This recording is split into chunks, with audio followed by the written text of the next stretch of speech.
video's private.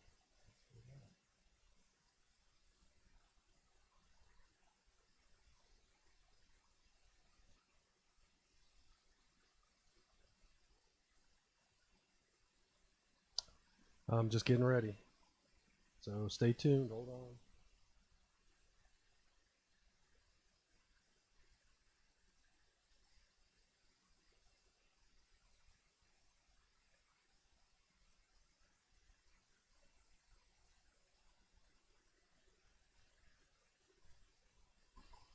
So stay tuned. Hold on. Okay, so it says I am live, but for some reason my computer says it's private. Oh well, we're gonna go live for the R&R Ranch guys out there. We are a little early, and that says this video is private, but it's public. I don't get it. Oh well. I'm not gonna go live on Facebook yet. All right, so I can't really see. I got an excellent connection. Stream health is excellent.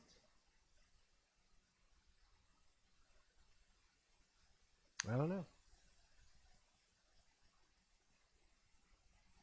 I'm gonna do a say anything out there. Anyone out there?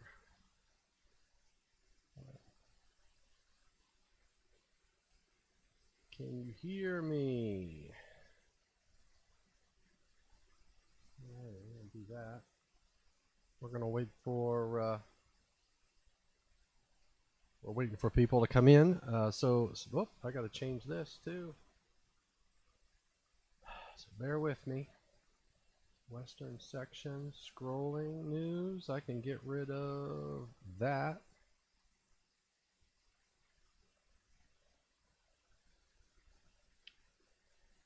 And actually, I can change that bottom. So bear with me. Western section news. Add that. There we go. And it's not code panel. Questions. This is the R&R Ranch.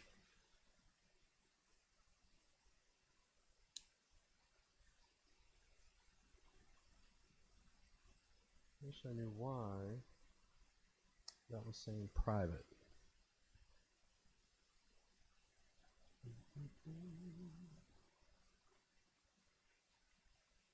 AI Western section seems to be live 17 seconds ago.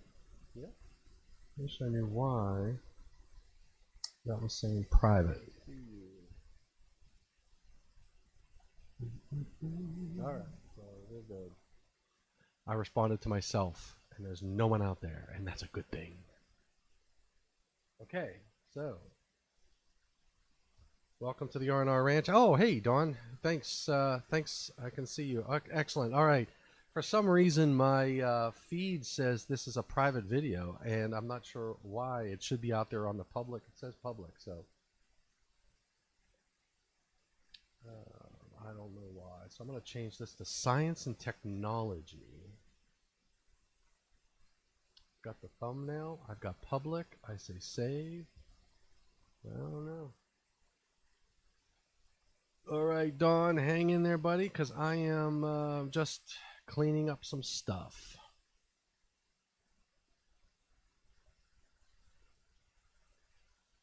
Code panel.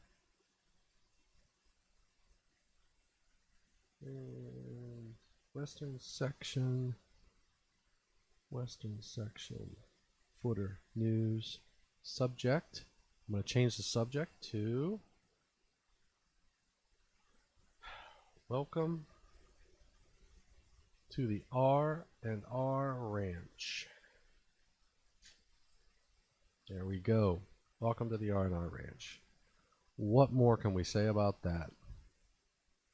And I do have a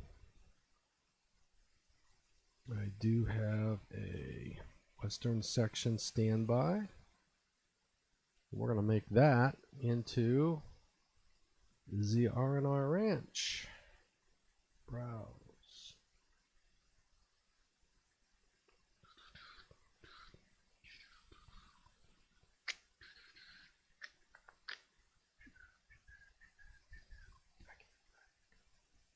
Let's move this up. We're going to go uptown, East 29th Street. There we go. R&R Ranch starting soon. Alrighty. So we are looking good. We're waiting for Jeff Sargent and my other buddies to dial in. I am early. I opened up the R&R Ranch early because that is what Steve Froming does. And here he is. Steve is joining the show. So, Steve. Hey, buddy. Hey, I was just telling everybody online, I said I opened up the R&R Ranch early because that's what Steve does. Isn't that true, though, huh? I try, but I got the ability. Somebody else has not got in there. Yeah, so you're going to dial in twice, right? So you're going to have your computer's camera be the second person. Yep. Perfect. Hang on, I got 3 mouses over here. I gotta figure which mouse is the Mies. Ah, okay. All right, here we go. I'm just glad I don't have to worry about. Oh, there it is. You know why? I had 2 instances of the live stream open, and I'll bet you I've got the same thing going on over here.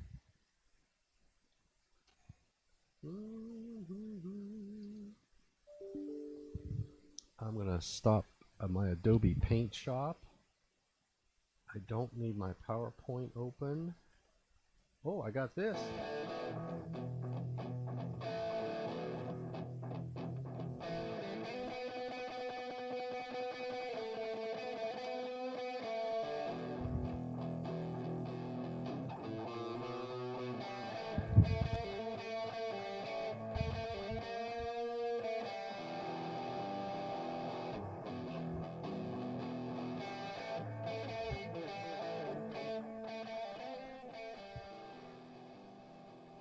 All right, so Mr. Joe Hurdle is out there.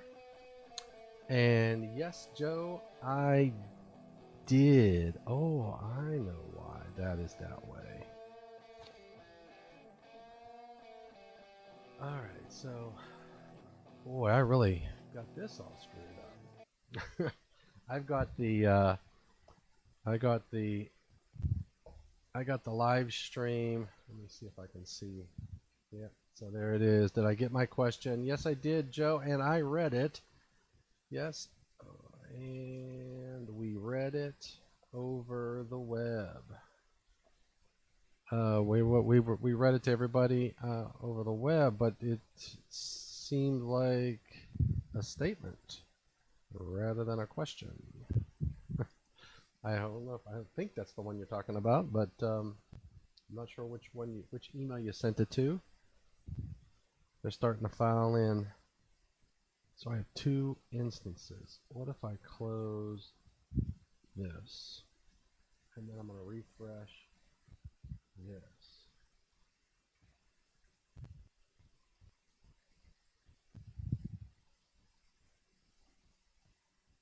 Uh-oh. I hope I'm still alive. Let me switch account. Western section. Oh boy. This is getting complicated. There it is. Western section live. Let me go to that. I'm starting to get nervous there, Steve. Awesome. That happens. Yeah, I know. I'm good though. Let's do this. I wonder if I could get a screen together where we've got you and me. Okay, my second should be coming here in a minute. All right.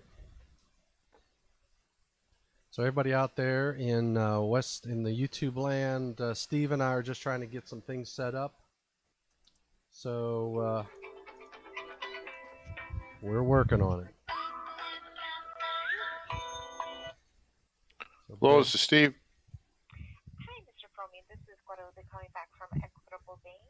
Oh, yeah. Returning your Yep. phone call. Yes. Yeah. How are you doing today? I'm doing good. Hang on just a second if you could. Yep, I got you muted, Steve. All right. Just fine from Omaha. That's perfect. So I need to sign out, switch account.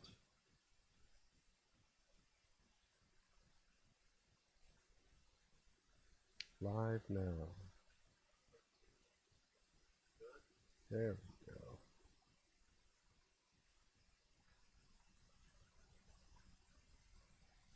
All right.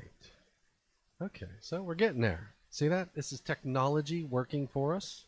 So thank you everybody for tuning in. I'm not sure how many people. Well, we got 6 people so far. And Jeff Sargent hasn't dialed in yet, but Steve Froming is going to have some special stuff for us, as well as will our buddy Mr. Jeff Sargent, and we're going to have some special guests. I will be posting that email address so I can take if you want to go live and you want to ask questions of Jeff Sargent or Steve Froming or anybody else, you just want to make a statement. You want to say, hey, you know what? I got issues with, I don't know, section blah, blah, blah. We can handle that. And there is Steve Froming, number 2. Awesome. Okay, so what Steve is doing is he's dialing in with 2 computers. On his second computer, he's going to use the camera, which would be typically his video, and he's going to put it on some photos for us and whatnot. So we're going to live some history of the Western section. I have hit the like button. You are the man, Robert from Omaha. Is a 2x2 pad with rebar a concrete cased electrode? Oh, well, Joe, we are going to have our buddy Jeff Sargent, and I'm not even going to attempt that question because the man, the legend, is going to be dialing in. I got to make sure that I sent him the meeting invite. Now that would stink. All right. There's Joe Hurdle. Question for Jeff Sargent. All right, I just got it. All right, so what I'm going to do, Joe, is I'm going to forward this. And I'm going to forward this to tdimitrovich@gmail.com. And that way I'll have it, and I will get that to Mr. Sargenti. All right, let's make sure that I actually invited him. There he is. All right. I did invite him. Okay.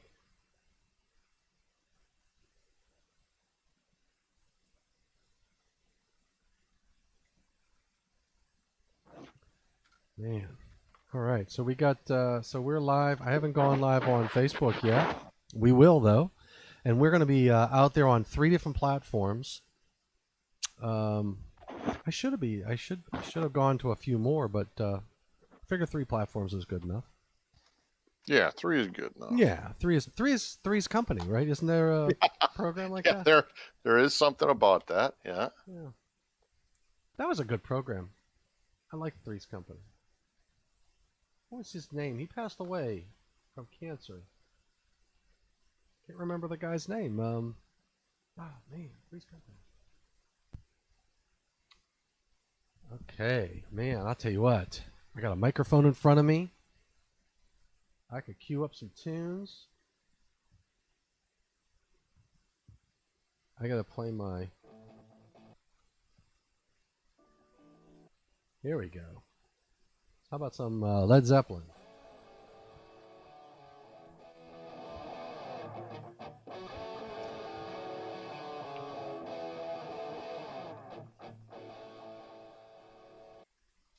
I've been working on trying to come up with some intros, and look, wow, Steve, you're doing a good job. Just got to get it focused. But yeah, that's perfect. Perfect, Steve. John Ritter, that's who it was. John Ritter's Three's Company. Man, okay. House of the Holy. That's who it was. John Ritter. Man.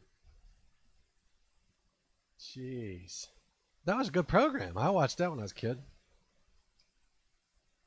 I also watched Wile E. Coyote Super Genius.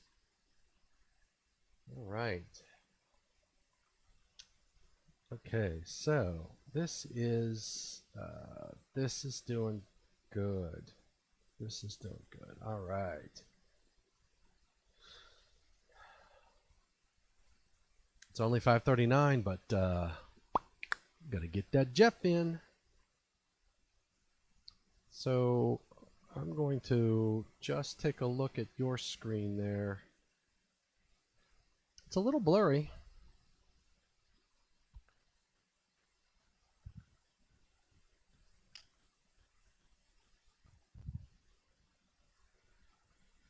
All right. So here's what I'm gonna do. Well, see, I don't have. I'm going to have Jeff. So I'll have three people. Three people. I'm gonna create a scene so all you guys and gals out there can see the scene as it's being created. This is. I'm gonna call this on the fly. And here's how we make a screen for all of you out there in YouTube land. The first thing we do is we add. First thing we do is we add a. We'll do a window capture. No, we don't. No, we won't do a window capture. We're going to do a. We're going to do a display capture. And display 1. So this is my display 1. And I'm going to just get in here on Mr. Froming and his second PC. I'll put that up there. And then I am going to add, we're going to do a video capture.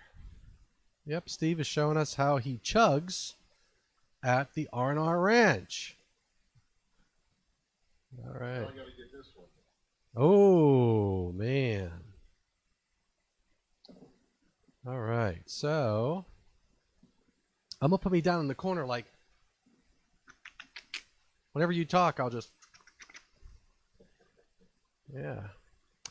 All right, and then there's a way for me to pop out the chat, pump up the chat. I'm going to tighten this up a little bit. And I can break the chat out, pop You out. know a dump button that you can cut if something goes because it's on the delay? No. I don't know if that's why they delay it because you have a. No, the delay, what I've learned is there is a, it's just like your stuff has to leave your computer, has to get up to the YouTube servers, and then they have to retransmit it. So that is a, that just takes time. That's all there is to it. It's not that they're doing it on purpose. No, that's right. So now I'm going to bring in a chat box. Are these pictures focus okay?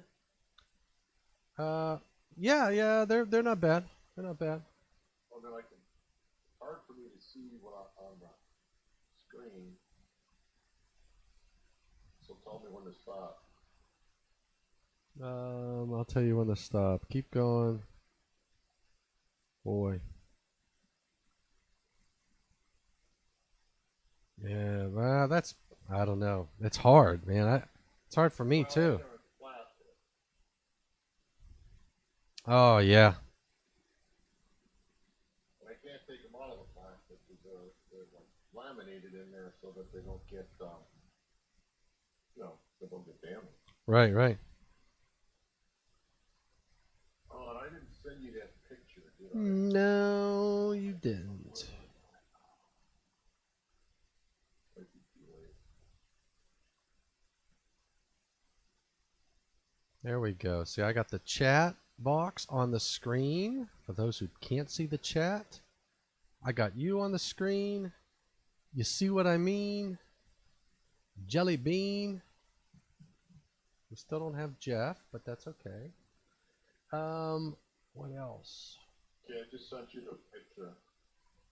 Where'd you send it to? Your Gmail. Oh, perfect. Perfect. Yeah, because you don't seem to get anything if I send it to your other mail. Well, I do. It's just, well, I know, you're busy. yeah, no. In fact, I got to look, and I know you. There it is. Today. There it is. Okay. So I'm going to put some of those down into. More light I could put on here, but I don't want it to glare. So now it's glaring with that. It's not. Where is that? We got Vince Delacroce in the house. He joined in the R&R Ranch. That's what I'm saying. You never know who you're going to see at the R&R Ranch.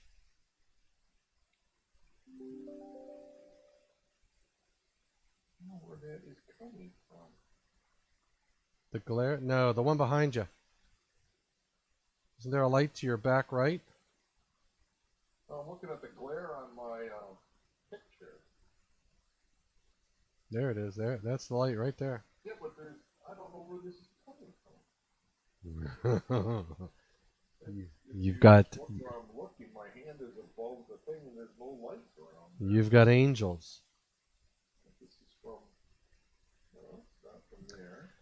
And this is what. This is like behind the scenes in the R&R Ranch. Usually, hey, Felix Sandoval, good to see you, buddy. Good to see you. Welcome to the R&R Ranch, where we're hanging out and having fun. Documents. IAEI. 2020 Western section. This is day 2 of the R&R, so I have your. Oh, you got a PowerPoint for us. That's good. Boom. Oh wait. No.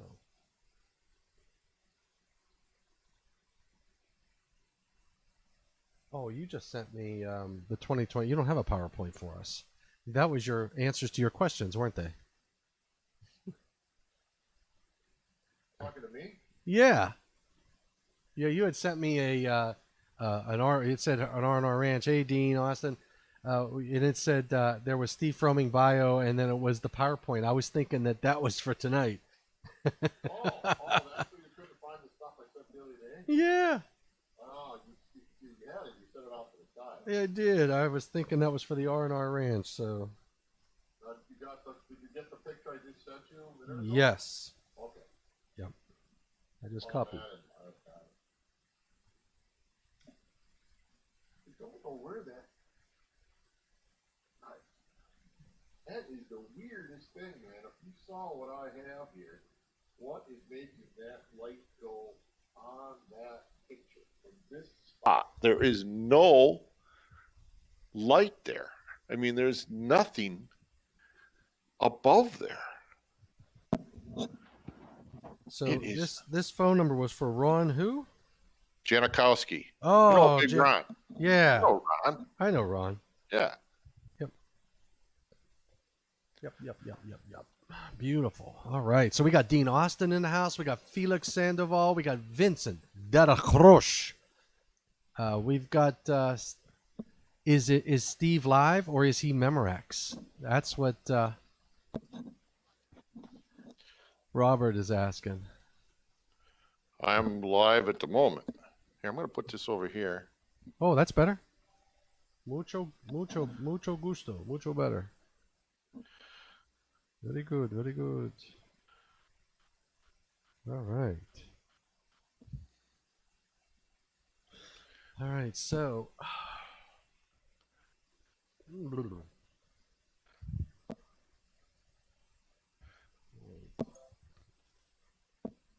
see if I have any. Okay, so for emails, if somebody wants to ask a question, I'm going to. Where's my chat? Now my chat is behind me, though. Now I can't see the chat. There it is.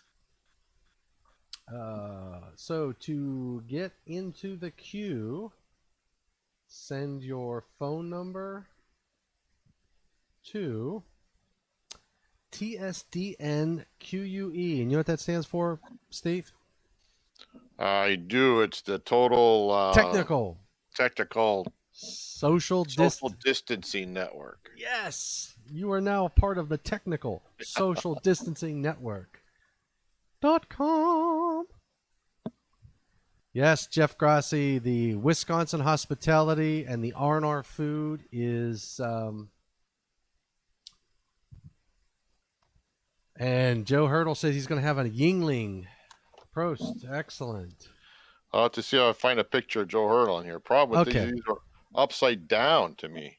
All right, so Robert, so we got a question for you. Do you know the difference between a gallon of milk and a 6-pack of beer? Well, I do. You do.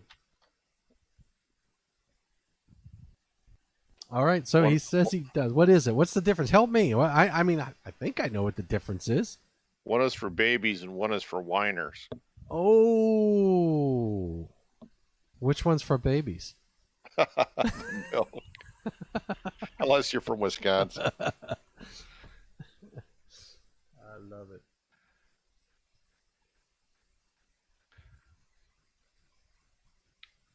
Okay, I got to get my email up. Oh, there it is.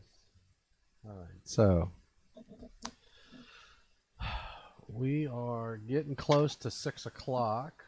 The doors opened early this time because in true Steve Fromming fashion, I wanted to honor that and just get in there early. So I opened it live a while ago. If you do not know, I will not send you to the store for beer. That's what he said.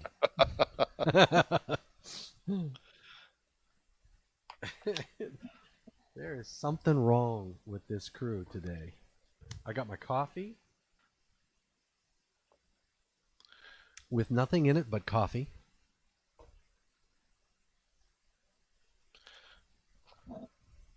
Yep, I can take these stickers off because we're done with the code panel. I hope everybody enjoyed the code panel today. I thought it was really good. You guys did a great job. Here. There's Joe Hurdle. Oh wait, hold on. Oh wait a second. I gotta get that. Let me bring that in. Hold on. I'm not showing it, so hold on. Let me get display capture 1 again, and then I will zoom in on that.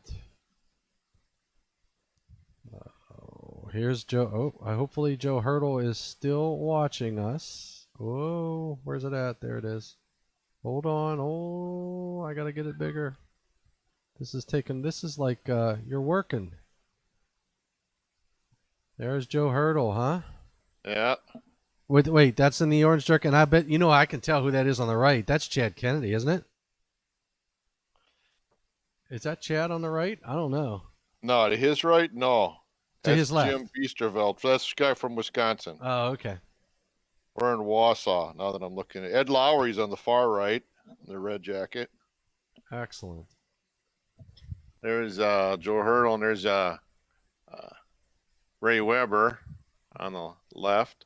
Awesome. So Ray's in the white shirt or the Yes. red? Yeah. Okay. I gotta find some Western section picture. Here's Western section. Well, what you have to do is scan those in. Yeah, that probably wouldn't be a bad idea. I know we scan a lot of documents, but I don't think we ever scan these photos. All right, we got 14 people with us today. Oh, there's where am I at here? No, we can't see it. Tim McClintock. Oh, wow. What was he, like 12? Jeez. Well, Tim's always had hair, so I don't think he'll ever lose his hair. Yeah. You got to wonder about that. Somebody that's always got hair, you got to wonder that. Yeah, I hear you. Robert from Omaha. My name is Weber. Does Ray spell his name 1B or 2? I don't know. 1, I think. I think it is. All right, so Dean Austin says, Code panel was cool, although I do wonder why they are requiring the emergency disconnect outside when most people will lock it in closed position or locked covered closed. So, Dean, the emergency disconnect that was part of NEC 2020 was meant for first responders, and that topic of locking it outside came up. And they said in response to the locking that if there is anything that a fireman or a first responder can get through, it is a lock. So they had no problem with anybody who, if they locked their that panel and whatnot. So that was sort of the discussion point on with regard to making that outside disconnect.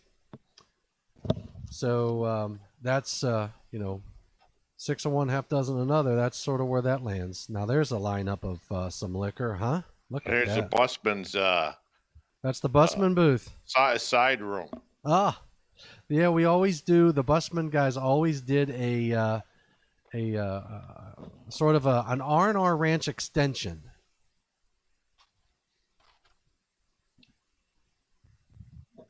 Yeah, the code panel was really cool, and what we're going to end up doing is we will do that code panel. We'll finish out that code panel after we'll reschedule and get that done. Who's that? Past president, Mr. Fahey. Yeah, that's Fahey. Yeah. We got old Pat Clancy down here. Wow. Yeah, Ernie Cohen says all it takes is a bolt cutter. That's exactly right, and most firemen have those on the truck. Yep. Yeah, the other thing with the fireman disconnect, there was when it failed the first time, because they tried that in the 2017 code cycle, and it failed. And the primary reason, a lot of people spoke about the outside, but really having your panel board outside is not of a concern for that reason. There's a lot of homes that have their panel boards on the outside. What the one issue that was very difficult to fight or argue against was that the original, hey, look at that, productivity through protection. The original public, the language that was passed in the 2017 code, when it hit the annual meeting floor, there were some nitmams associated with it. And the concern was there was a provision in the language that you can have, like, say, a mushroom button or something outside to remotely disconnect. And the problem with that was there were no requirements for positive indication that if you hit that button, it actually did anything. And the concern was, well, what if, if I have a fire inside the house and the fire takes out the wiring to that shunt trip on the main circuit breaker, then I'll hit that button all day long and it's not going to do anything. So that was the gotcha. That's what had me, because I was supporting that whole effort, and I thought it was a great effort. It failed at the annual meeting in the 17th cycle, and the argument on the floor, and it was very close, but the argument on the floor was around that button, and I think that's what got a lot of people taken care of. It's cocktail time at the pool. Every fire truck carries a bolt cutter and or grinder. That's right, Joe. Yep, Joe Hurdle had that's the way that cookie crumbles, doesn't it? So this isn't too bad. I should send a text to my buddy Jeff Sargent.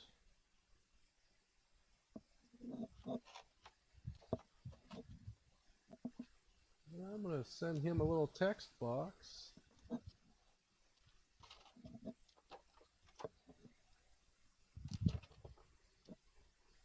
Text Sargent. Jeff, you joining us?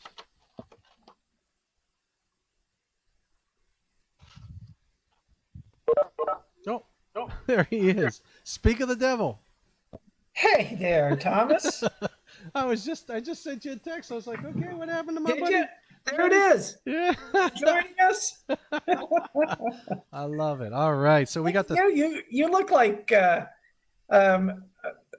what's his name? The Billy guy. Joel. Well, no, that wasn't it. What's his name? Ray Charles. Yeah. There you go. Yeah. Do you have a camera? I do. Oh, well, let's turn that puppy on, and I'm going to I'm gonna set you up as guest numero uno. Can I share my screen? We could try that. We could try that when it comes up. I won't have you on the screen, but we'll have your slides. Unless you want to send me your slides. Right. You, Oh yeah. you want to Here's send? all the. You want to send them to me? No, I've got them right here. Let's see. What did I want?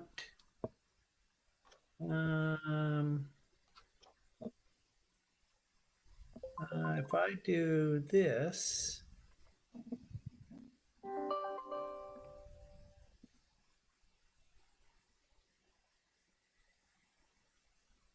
let me get back Yeah, I here. still don't have your camera. Would be great to see you. And my thoughts are, so we'll probably have Steve go a little bit in the beginning. He wants to talk a little bit Yep. about the history of the R&R, and then you will bring us home, and then probably at the end, I think Steve wants to go through some other things as well. So, but we'll see how. I think we'll probably have a good number of questions for you, and I'm gonna make Steve. Well, I would, of course, yield my time if need be. That's Jeff Sargent. although I don't have a bottle of wine to share with Jeff like I would with Mark, but next time. Yeah.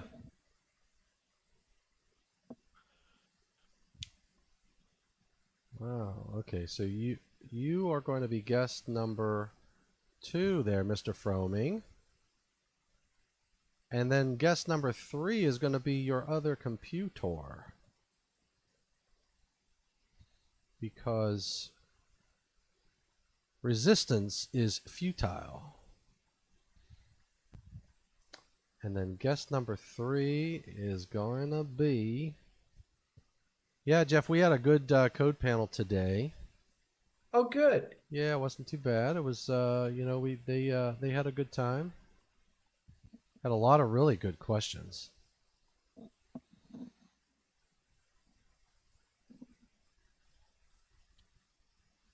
Did you turn on your camera, Jeff, or no?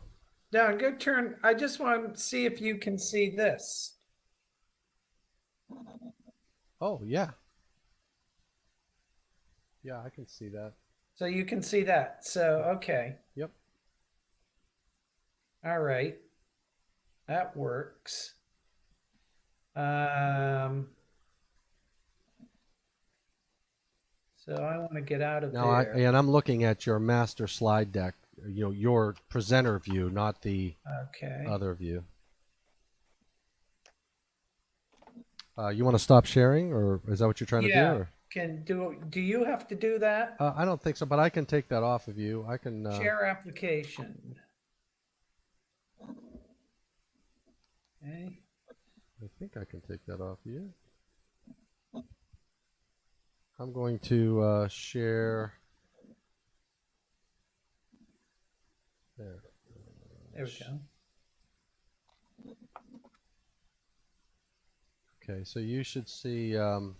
Now I see you. I see Steve. Yeah, yeah. So I just started sharing because when we go to you, I can. Oh, wait a second. This is supposed to be Steve's other computer. Because what happens is whenever you share, it blocks out all of my other Right. coordinated stuff. So but that's no big deal because when you're sharing, that's what we're focusing on. Because sharing is caring.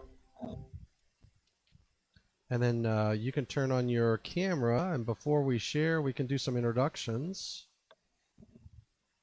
Just in case people don't know you, which I'm sure a lot of people already do. All right. Beautiful.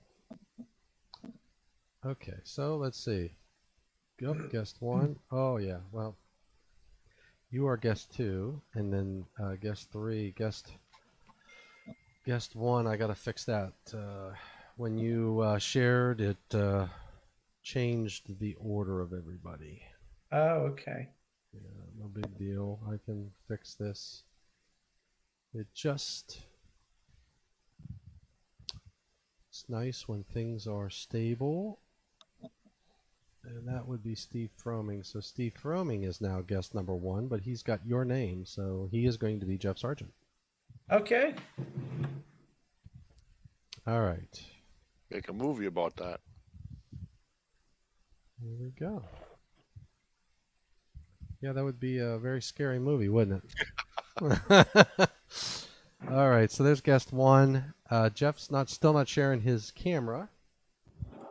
And there is guest 3. And look at that. We got Jeff Sargent right there in the front row. Woo! And is that Tom Lichtenstein to his left? Well, it was clear. Now it's Try blurry. to focus here. Yep. And Ray Weber, look at that. Wow. Tom Lichtenstein. He was a young man. I'm assuming that Jeff is deep in thought and not napping. I don't know. I think Jeff's done his share of napping, huh, Jeff?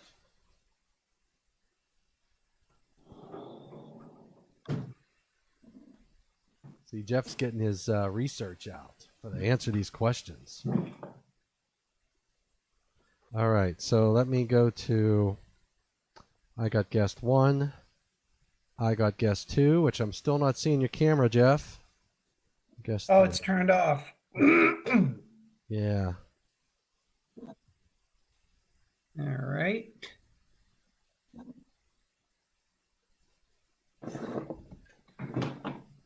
There we go.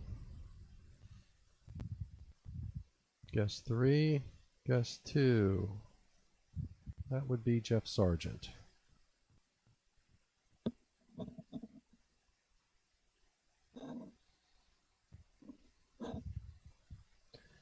Okay, so I got a JS for Jeff Sargent.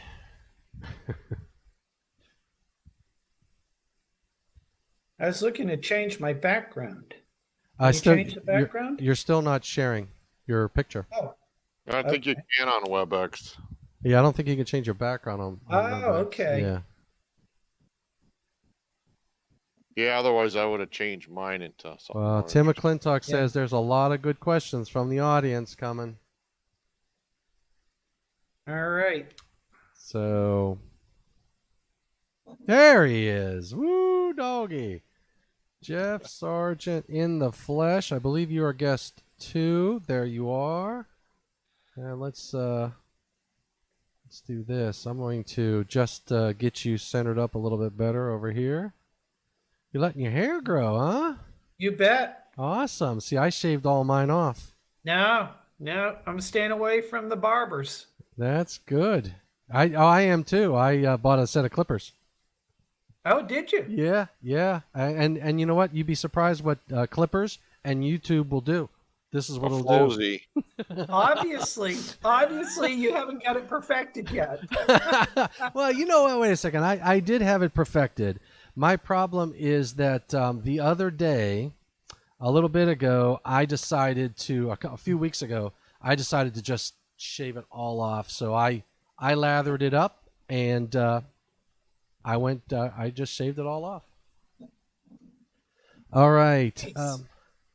I clocked in early for the R&R Ranch. 1 triple margarita so far. Tracy Dolan. Man. Okay, look at that. He's got his fireball. Have we started yet? Can I have this yet or what? No, you're not allowed. You're not allowed because you're on the air, buddy. No drinking on the air. But if I turn this way, you can't see. Yeah. Awesome. So we're live. We've got about 25 people out there on. We've got about we are live. We got 25 people out on YouTube land. I don't know. I just turned on the Facebook land, and I've got the other YouTube channel going too. I'm not sure who's out there. So Jeff Sargent is down there. Jeff Sargent, and then we've got Mr. Froming over there. Yes, and so Steve, why don't you kick us off this evening? Well, I'd like to welcome everybody here to the second annual R&R online Western Section hospitality meet and greet and educational system, which we have more education last night than we generally have all at one time in the hospitality room. But point is for everybody to come on down and call in if you got some kind of question. We can take call-ins, right? You said? I thought you Yeah. said. So Or for chat anyway. If nothing well, else, no, chat. for the call in, if you want to go on live on air, just send an email, and I'm going to put it in there to tsdn QUE@gmail.com for call in. So send me an email to that with your phone number, and we will call you and get you on queue, and you can put Jeff Sargent and Steve Froming on the hot seat. Not me. Well, if it gets too hot, my internet connection might go out, and then Yeah. that's a good thing about being remotely. I'm sorry, it's crackling on over here. So, I hear you. so we just we're gonna try to get Ron Janikowski on the line. Oh, you want to do it now? Yeah, you want to Yeah. try to do that right now? We can definitely do that. All right. So And we can talk about the hospitality room if we can get him. Have my fancy camera here. Look at that. There's Ron. So you could put this picture up while he's talking, and then that way you could see. So we just got an album here of some of the things we have at our hospitality room in the past. You have reached the voicemail box of 715. there you go. All right. Well, I'll try him back in a minute. I emailed him that we would be calling around 5 o'clock. So, but he did say he might be out. But the R&R hospitality room has been around for a few years to have camaraderie and discussion and keep a nice place where. That's right. I got to remember where my camera is here. I'll get a look over here. Nice discussion area. You can talk about what you learned today or discuss things with code officials, code making panel members, people from NFPA, people from the field. We don't do that in our area. What do you do in yours? Or why don't you do this or that? You can get a lot of that stuff answered, right there, because there's, the people are there. Mm-hmm. And so often you see somebody like, Mark Early or Jeff Sargent. I can't go talk to those guys. They're, you go up. They're nice guys. Just go up and talk to them. Don't interrupt them while they're eating your dinner. But all celebrities don't go up to while you're eating your dinner. Right, Jeff? You don't want people coming up asking you to sign their code book while you're out having a nice meal. Back in the time where you could have a nice meal being out. Yeah. Jeez.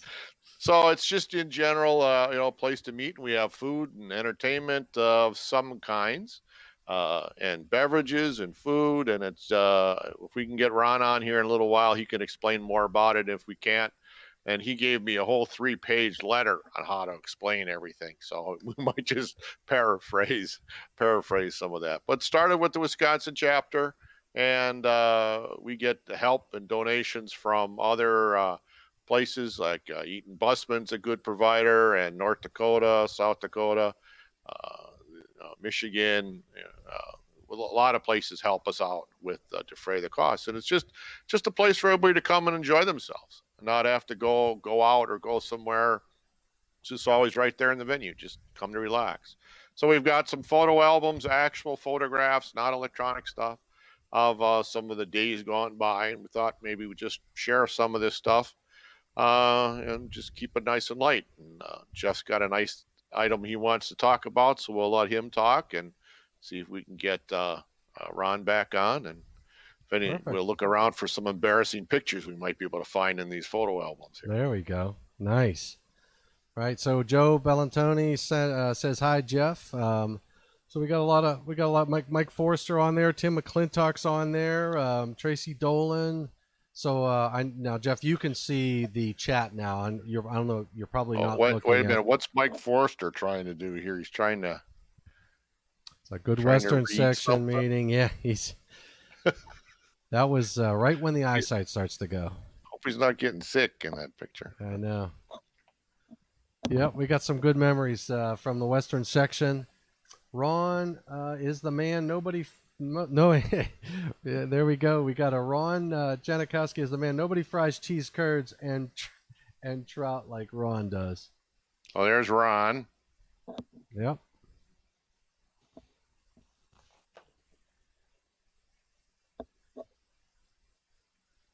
Yeah. It's Ray Weber and Ed Lowry and our man that brings all of our fresh fish, Dick Picorni, in the middle there. He gets fresh fish from Lake Michigan, has it smoked specifically for us, and then brings it to the hospitality room where Pam Thiesenhusen and Dale Bowie and Adam Pluer all are working real hard on that. But everybody gets a break this year, I guess, if you call it that. Absolutely. Yeah. Yeah. So we got David Williams out there too saying, hey, so that's looking good. Looking good. So we got, let me see how many people we've got on. Boy, is this hard? Some of these things here, you look at some of these pictures and it's like, how many of these people are still around? There's 2 in that picture that aren't here anymore. Yeah, we really can't see them. Oh. Yeah, it's really hard. Pat Clancy. I'm in the picture. I'm still here. Cool. Keep talking. All right. Well, you know what? So why don't we do this? I don't know, Jeff, if you want to. We've got a couple questions. David Engelhardt. I don't know if you what you want to do, Jeff. Why don't you do an introduction to yourself, and then we can go to some slides of yours, I guess, and talk a little bit about what you want to talk about with regard to the future of the NEC and what NFPA's got going on. Well, thank you, Tom. And Steve, it's a pleasure to be at the R&R Ranch. The only way I was going to make it this year was probably going to be virtually anyway. So this has worked out quite well. And this is what our new world is, this virtual world, how we're getting together. But what I think it demonstrates is the resolve that everybody has to keep meetings like this going. And certainly I'll talk a little bit about the NEC meetings. But technology has provided us with this wonderful opportunity to take a bad situation and, you know, the old saying, if you get lemons, make lemonade. And that's what we've been doing. And Thomas, I appreciate your efforts in putting this together. One thing that Steve said, you know, as you get older, sometimes things have a little different meaning. And the other day I was at a store and I was making my way up to the cash register and the attendant, and she said, "Are you ready to check out?" And I said, "Do I really look that old?" I love and then it. I realized what she was talking about. Anyway, I've got a couple things I want to share, and all right. that. And let's see. First thing I want to share.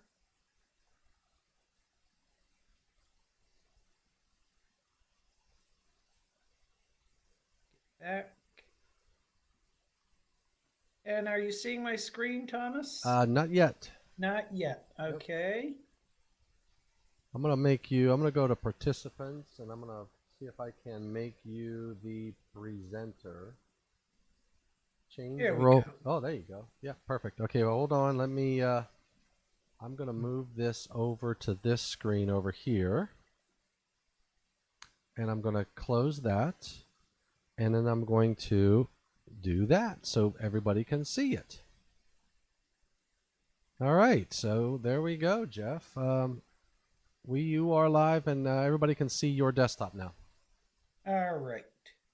And so are you seeing 4 editions of the National Electrical Code?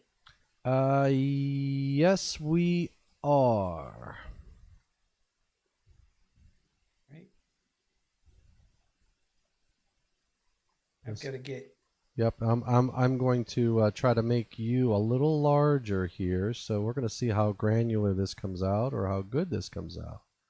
One way or t'other, we're going to get people to see you and your PowerPoint or your screen. There we go. All right. So many of you have heard about the new NFPA digital platform, NFPA Link. It's going to replace the current digital version of the National Electrical Code that's available at our website. And for those of you who have paid for the digital version, you will be upgraded to NFPA Link. Now, NFPA Link is a subscription service. The pricing is at the website, but I just wanted to show you a couple things. As an employee, I have that NFPA Link subscription. They only gave it to me for a year. Hopefully, they'll give it to me next year. But we'll go from there. And the first thing, right now, Link has just the 4 editions of the National Electrical Code, the 2020 through the 2011. You can work back and forth through the 4 editions, but Link is going to be adding other NFPA documents, and eventually all of the NFPA codes and standards will be within NFPA Link. We started with the National Electrical Code, and I haven't used this a lot. I just got my subscription and I haven't had a lot of time to use it, but if you open it up, it is arranged in a very familiar order by the code order, introduction, chapter 1, chapter 2. If we open up chapter 2 and expand it, we can go to Article 210. And there we have Article 210. And so this is going to be what the digital version of the National Electrical Code looks like. And there's all of Article 210 over in the left-hand side. So if we wanted to go to AFCI protection, we click there, and there's the 210.12. Now you can copy and paste small segments of the code. You can't, of course, take the whole code. And you can also bookmark sections. It's got a lot of features that our other digital versions have had. And it's also got, let's see, let me get back here.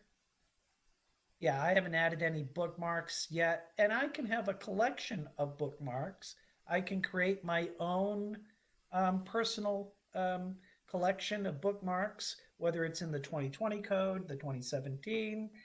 And those bookmarks can be carried forward as, you know, when you get a new edition of the code as part of your subscription. Some of the other features of Link, let me get over here. Where'd my cursor go?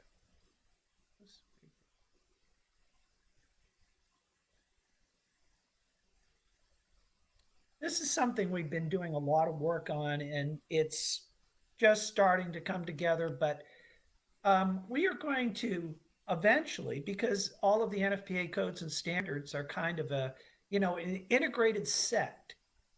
For instance, if you're doing fire pumps, well, we know the NEC covers fire pumps in Article 695, but there's also requirements in NFPA 20. And if you wanted to know when fire pumps are required, then NFPA 13. So we're going to look at code from a real world perspective, whether it's occupancy system, a certain type of space, or certain types of equipment.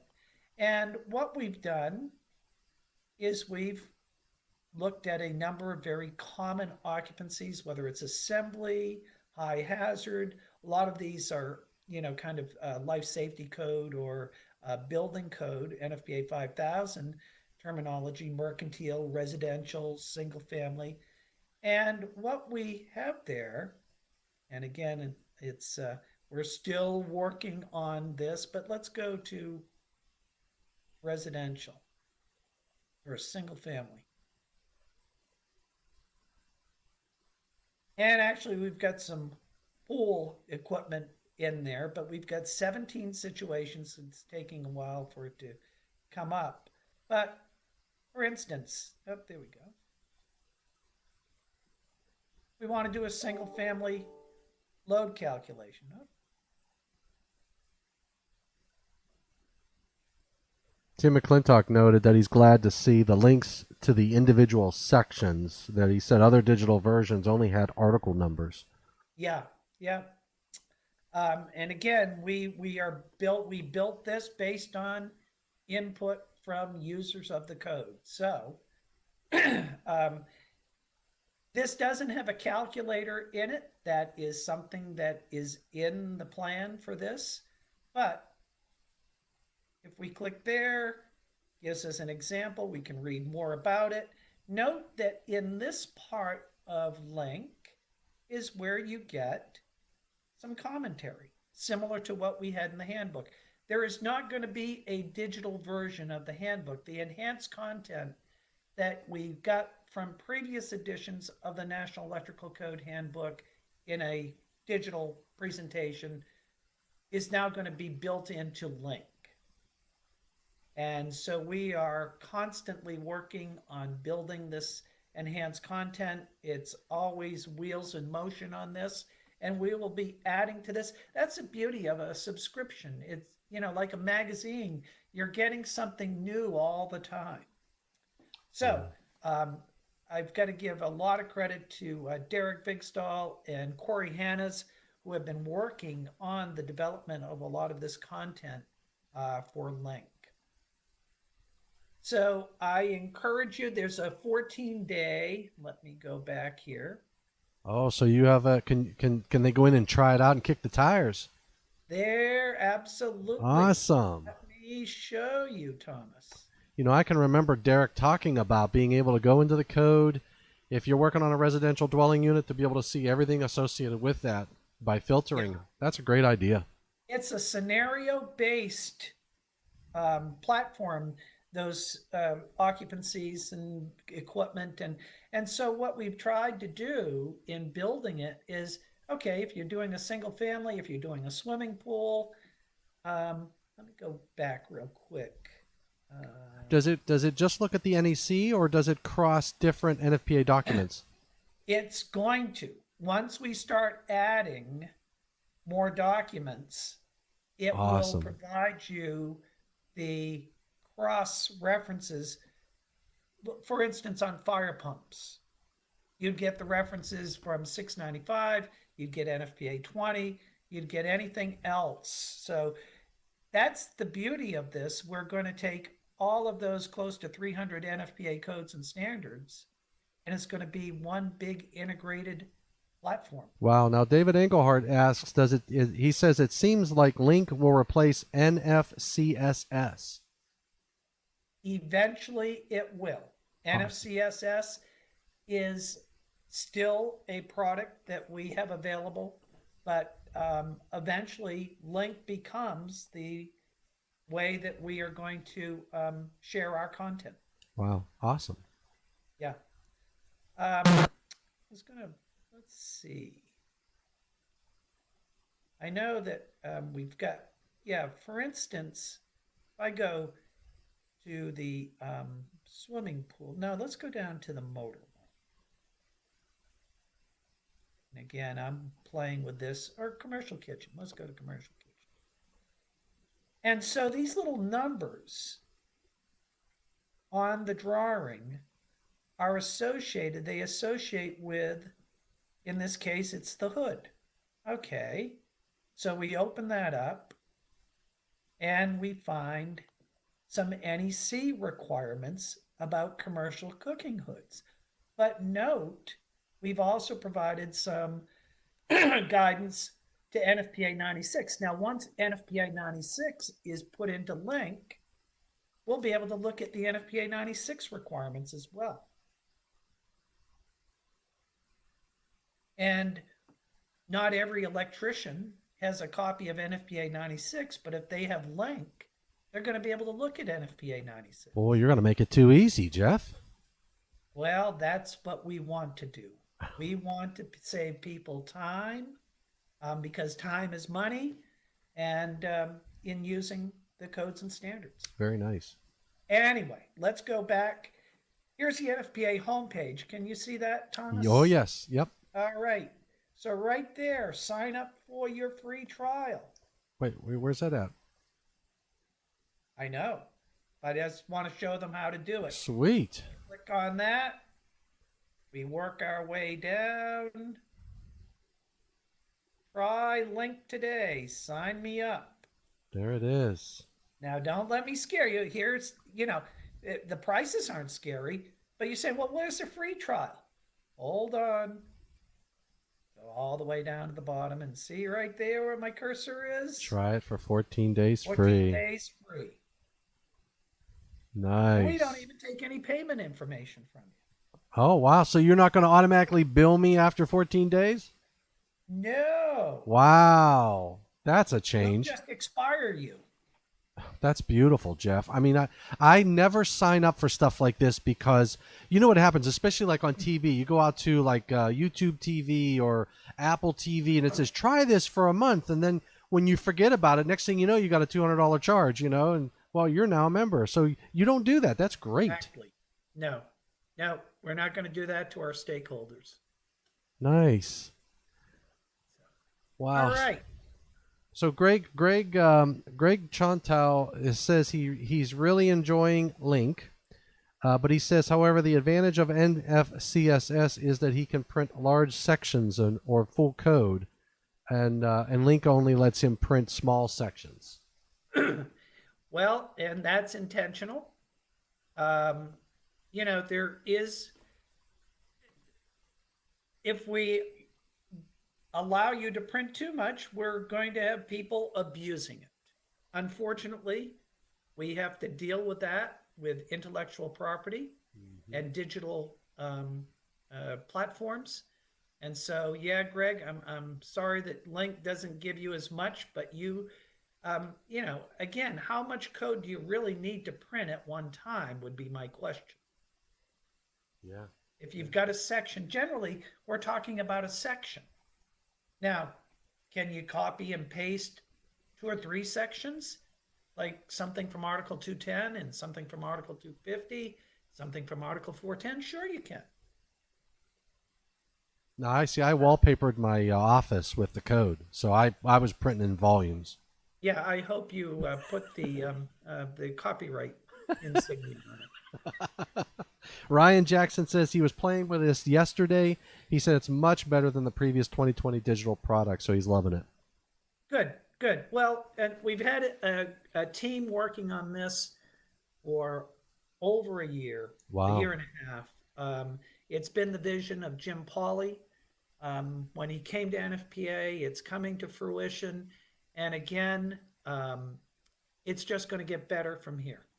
So thanks for the chance to talk about Link a little bit. Yeah. And I haven't had enough time to go in and play around with it, but I'm glad other people are taking advantage of that opportunity. Yep. Tim McClintock says that he's accessing NFPA Link and it renders very well on the mobile platform, such as his smartphone. So it's almost like an app. One of the things we've done, and Tim may have discovered this because Tim's really good with that digital stuff. You can expand the tables. And so the tables, you can make them bigger so it displays better on an iPad or an iPhone or a Android or whatever. Excellent. Yeah. Yep. And he says add to your home screen on your phone. So like a lot of those little apps that are really web-based, you can add those to the home screen on your phone. Yeah. And that's that, like you said, he's really good at the technical side. I'm good with this with a computer, but when it comes to the phone, man, woo, forget about it. Now I'm seeing a great. I urge everyone to take advantage of that 14-day free trial. Kick the tires. Give us some feedback. we want to make this, well, we want to build it based on what we hear back from the users.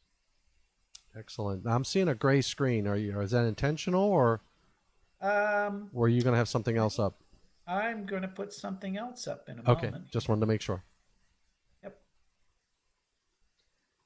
Let me get back to sharing.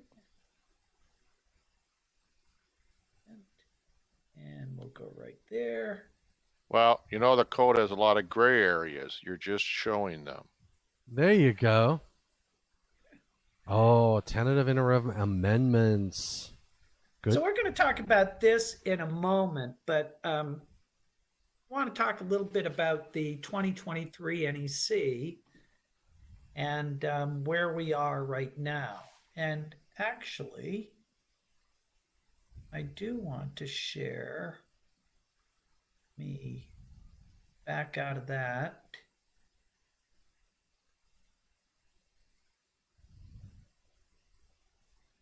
And go here.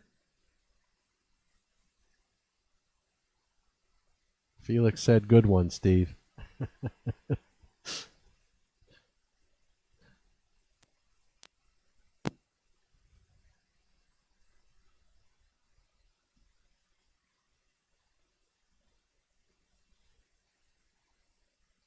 Yeah, when Jeff gets done too, we've got some good technical questions, so we can talk code after a while. Oops, that's not what I wanted. Should have had all of these up. That's okay. There we go. Yeah, Felix, whenever we get those areas in the code where it says, where it's like left to interpretation, we love to call those gray areas. There seems to be more and more of those areas these days. I don't know.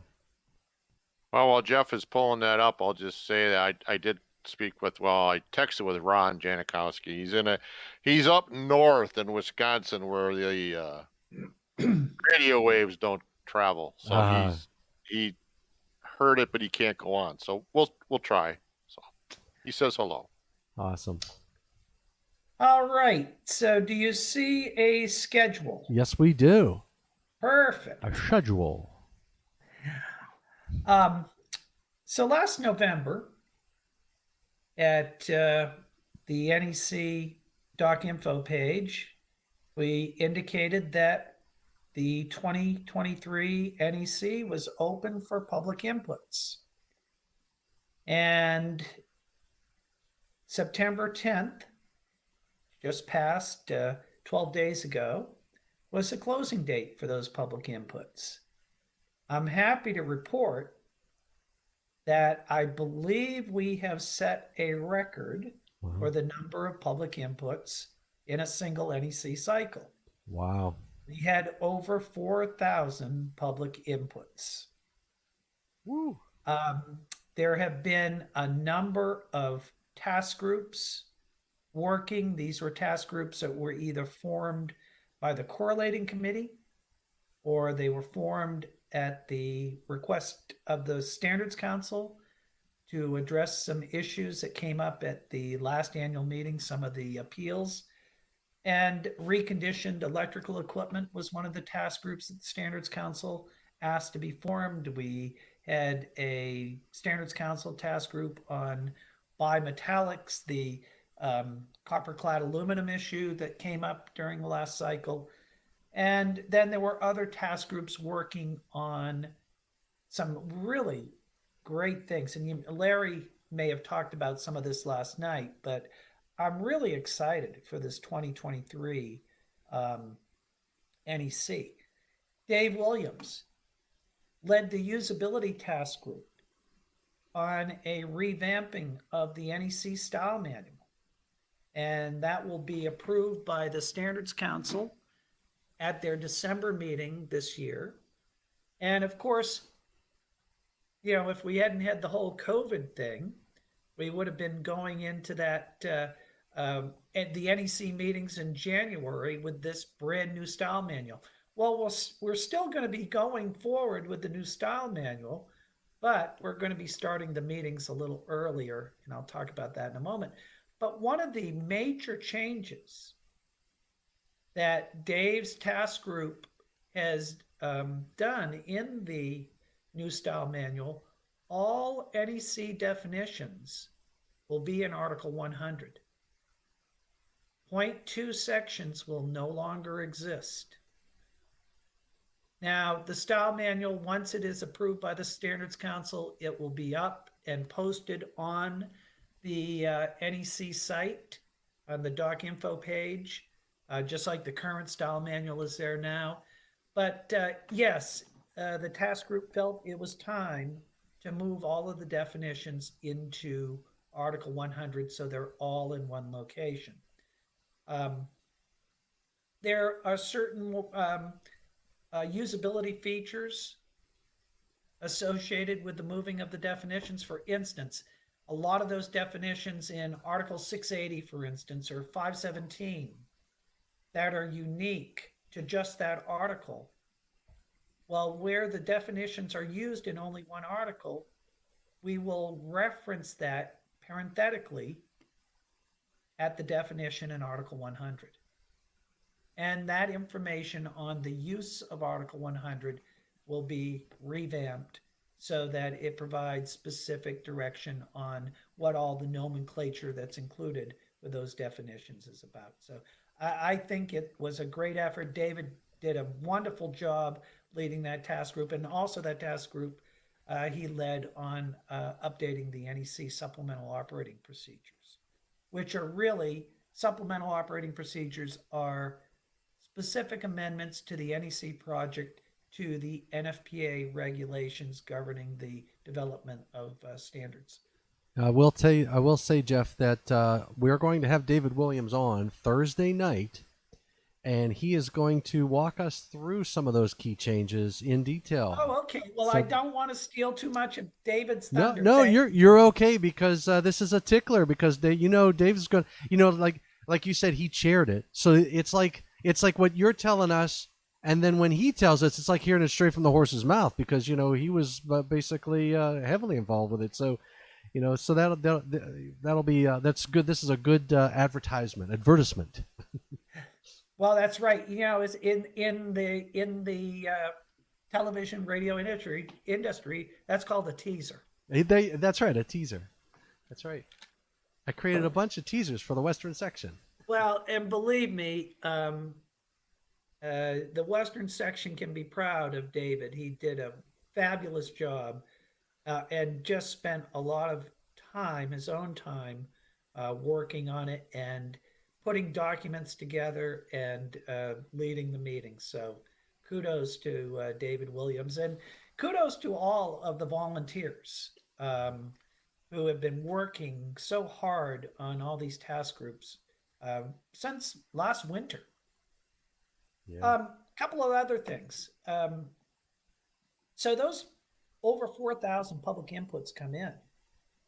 And because of the way that the Codes and Standards Development Platform works, they're not assigned to a specific code panel. So what my job was, after we closed the public input date on September 10th, I had to go through and sort. Of course, it comes in an Excel spreadsheet, and it does indicate the code section, so certainly you can associate those with a code panel. But then Larry Eyre, the chair of the correlating committee, and I had to take a look at some of the new definitions that were proposed, some of the new articles that were proposed, and assign those. There are also global public inputs. We received close to 50 global public inputs.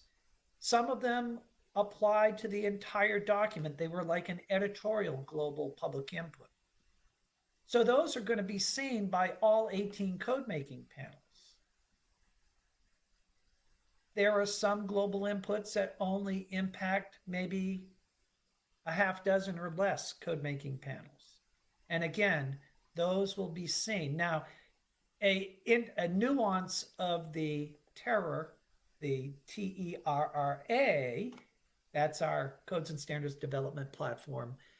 A nuance is that a global input is one input, so it will be assigned to a code making panel. They're the ones who can act on it, but we will solicit either actions or comments from all of the other involved code making panels. And for those of you who are on code making panels, you've probably been through some of this before with the global public inputs, but that's how we will handle them from a process standpoint. So our schedule had to be amended. We were scheduled for January 11th through 23rd if we were doing in-person meetings. And I worked very hard and I solicit a lot of input from my predecessor, Mark Early, who you all know, on, scheduling the meeting and how he did it in the past. And of course, one of the challenges is trying to schedule it when you have a number of committee members who are on multiple NEC panels, so that you're not creating a conflict for those people. What is inherent in the DNA of all NEC committee members is their commitment. They don't want to miss a meeting. Even if they have an alternate, they want to be there.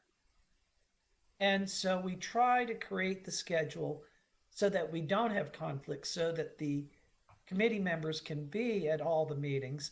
And I was really happy that with the in-person meeting schedule, I only had one out of close to 450 volunteers. I only had one conflict.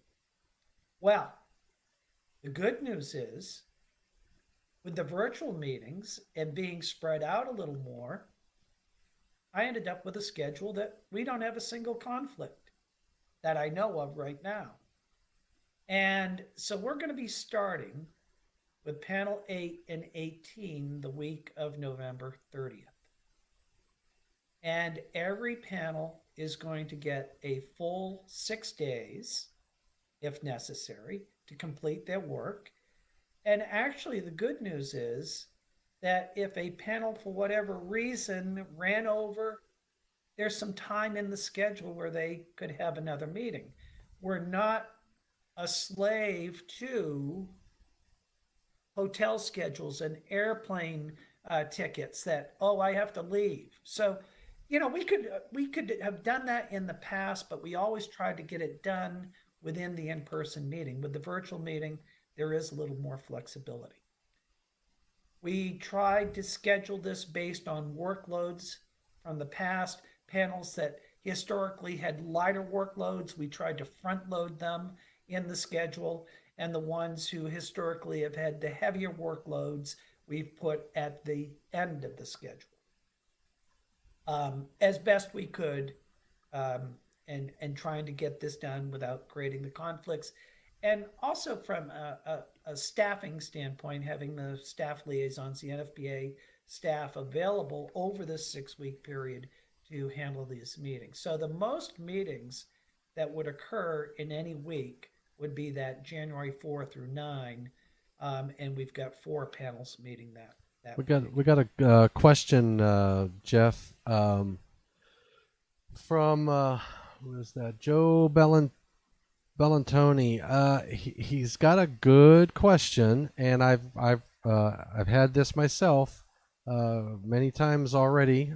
Will the public be able to dial into the code panel meetings since it's going to be virtual now?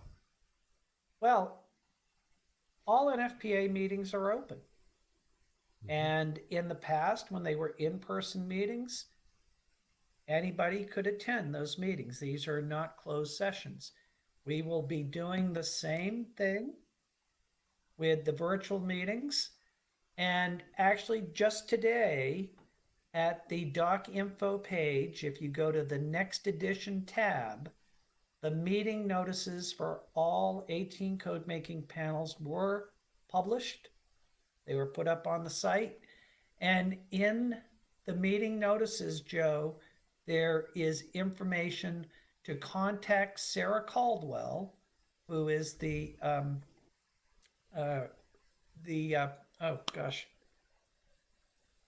I don't know what her project administrator, thank you, for the NEC project. And Sarah will put you on the contact list to be invited to that meeting. But you have to let Sarah know. The other question that I just recently got, I was talking to an individual who wants to get involved with more awareness on the National Electrical Code, and now that we're starting this new season of changes, this individual's question was whether or not he can participate in some of the task group meetings, because, like Jeff, we're starting all the task group meetings for all of these. So he asked me, can he sit in those task groups? And I told him to contact NFPA to say Sarah and possibly you. So I don't know what the right answer to that is. Yeah, task groups are not like code making panels. Task groups do not have to be members that are appointed by the Standards Council. They don't have to be committee members.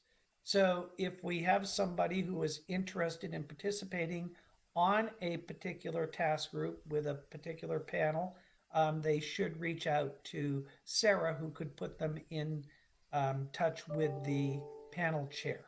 And what if they just wanted to listen in? Is that, The task group meetings will be open. We will have the schedule like we did in the for the 2020 code. The schedule will be up and people can listen in. Perfect. That answers that question. Thank you.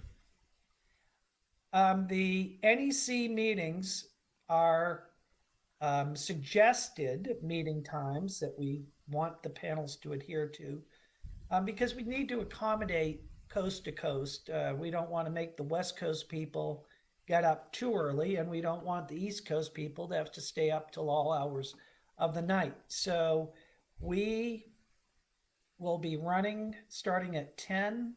We will be going to 1:30. These are Eastern Standard Times. We will break for an hour for lunch, and then we will resume from 2:30 to 6 each day. Nice. Excellent. Do you want to? So it is something. We've had some other virtual committee meetings, actually some fairly large virtual committee meetings with some of the other NFPA projects. NFPA 72 just finished their second draft meetings, and those were all done virtually. And NFPA 13, the sprinkler project, which again is another fairly large project, they did their second draft meetings as well. So yeah, we're learning. We're all on a learning curve, but the meetings have actually been very effective. They've been very well run by the chairs. I will say that guests are welcome to attend, but guests are generally not allowed to participate unless they have contacted the chair 7 days in advance of the meeting and requested time to speak. Perhaps they've submitted a public input, but this isn't a free-for-all where just because you're there virtually, you can chime in. No, that's not the way the meetings are run. We're running these meetings the same way we run the in-person meetings. So does that mean the chat as well? I mean, there's a tendency for people to get into the chat boxes. So is that going to be something that's going to be policed? It will. And again, we're discouraging people from using the chat. We're asking our committee members to, again, communicate through other channels other than the chat. Cool. Sweet. We've got some people watching, some code panel members. We've got Greg Chantau, who was just newly appointed as alternate for Code Making Panel 1. We've got David Williams out there. Obviously, he's Core Lane Committee, Code Making Panel 10. We got Borgie Noel at CMP 6. Joe Bellant. So we got Daryl Hill, too, Code Making Panel 11. So we got some code panel members out there watching and learning. Excellent. Excellent. Well, and the reason this will succeed is because we do have such dedicated, hardworking committee members. They believe in the NEC, they believe in its purpose, and we'll overcome this. And my goal is, knock on wood, that we will be meeting in person for the second draft. And, who can predict? I would have never thought last March, when the pandemic was first really starting to have an impact, that in January of 2021, we would still be dealing with it. But NFPA's paramount concern is the well-being of our committee members. Yes, the National Electrical Code is important. It's important for many reasons. But the most important thing is to make sure our committee members are safe and healthy, committee members as well as staff. And so when you look at it from that perspective, there really was only one choice, and that was to do the first draft meetings virtually. So for all of the committee members, are you going to get their home addresses to send cookies? Virtual cookies. They will be in your inbox every day. Oh, I see. Now, look at it from this standpoint, Thomas. I think, they talk about the freshman 15. Oh, yeah. There's the first draft 20.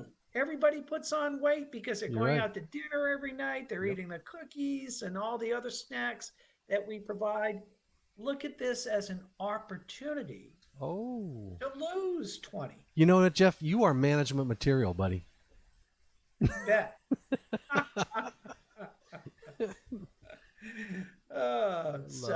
Anyway, that's where we are with the NEC schedule and how the first draft meeting will run.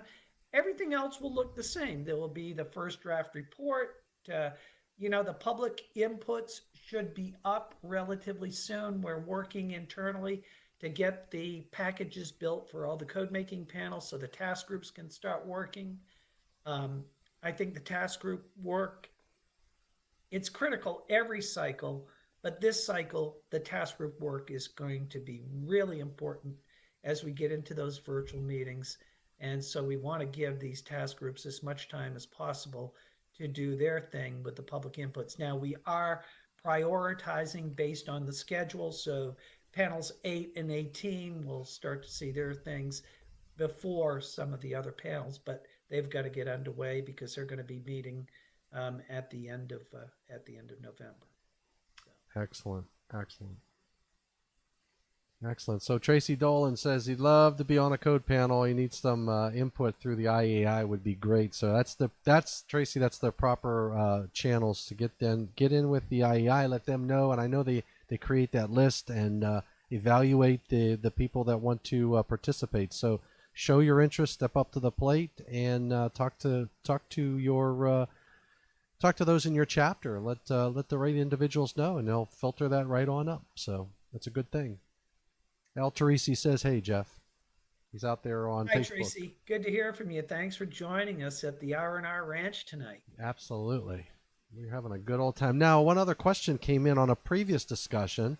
Ernie Cohn asks, he says he really enjoyed the PDF code book. Is it not going to be available for purchase anymore? People, you like what you get accustomed to. Yeah. You get, it's like that old pair of shoes that you really should throw out. But you keep wearing them. I've got a pair of shoes on tonight that I use just to go around the house in, that when I go outside with them by mistake, my feet get wet. There's holes in the bottom of them. So we have to move on. PDF is a static platform. It's not dynamic. And I realize that that's what you were used to and that's what you like to use, but this is better. And so the answer is the NEC, the days of the NEC PDFs are over. Excellent. Well, that's good feedback. Chris Jensen from CodeMaking Panel 5 is on. Ron B from Code Panel 4. Thanks for joining us, gentlemen. Thank you. We got Wow. we got a good crew. We got a good crew. We do have a great crew. All right. So let's see. The next thing we wanted to talk about were tentative interim amendments. Okay, so that's tentative. You know what? I have a tendency, unfortunately, to always call them technical interim amendments, but they're tentative because they're something that's put in place tentatively until really the code panel acts on it as a complete panel, right? Or something like that. Well, until we act on it through the complete revision process. Okay. So we should. Are you seeing my slide deck? Yes, I am seeing a slide deck. Tentative interim amendments. This is great. I'm getting used to this technology. And let's. Now the trick is going to be if you put it in presentation mode, is it going to go to the right monitor? Oh, of course it is. Okay, we're going to test you. We're going to see if we see presentation mode or if we see presentation. Well, let's go. David Williams says the IAEI code panel candidate pool application is available through the international office. The number of candidates is too low and we need qualified people. So there it is. Tracy, you got to get in with the IO and get that application filled out. I know David Williams will help you. He is a very helpful individual. I will help you, but I'm not that helpful when it comes to that form. I will just get you in contact with David Williams. Awesome, Felix. Yeah, we've got Felix Sandoval with us, Jeff, from Colombia. He's our terrific. He's our furthest participant away.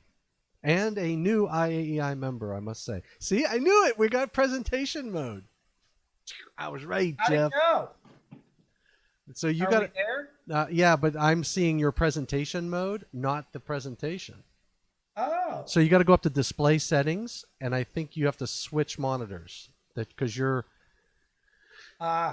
sharing the different monitor. Whatever. I think that'll do it. Did that do it? Yes, it did. Perfecto. All right, there we go. So let's talk about tentative interim amendments, how they impact the NEC use, and actually how they impact the end user. The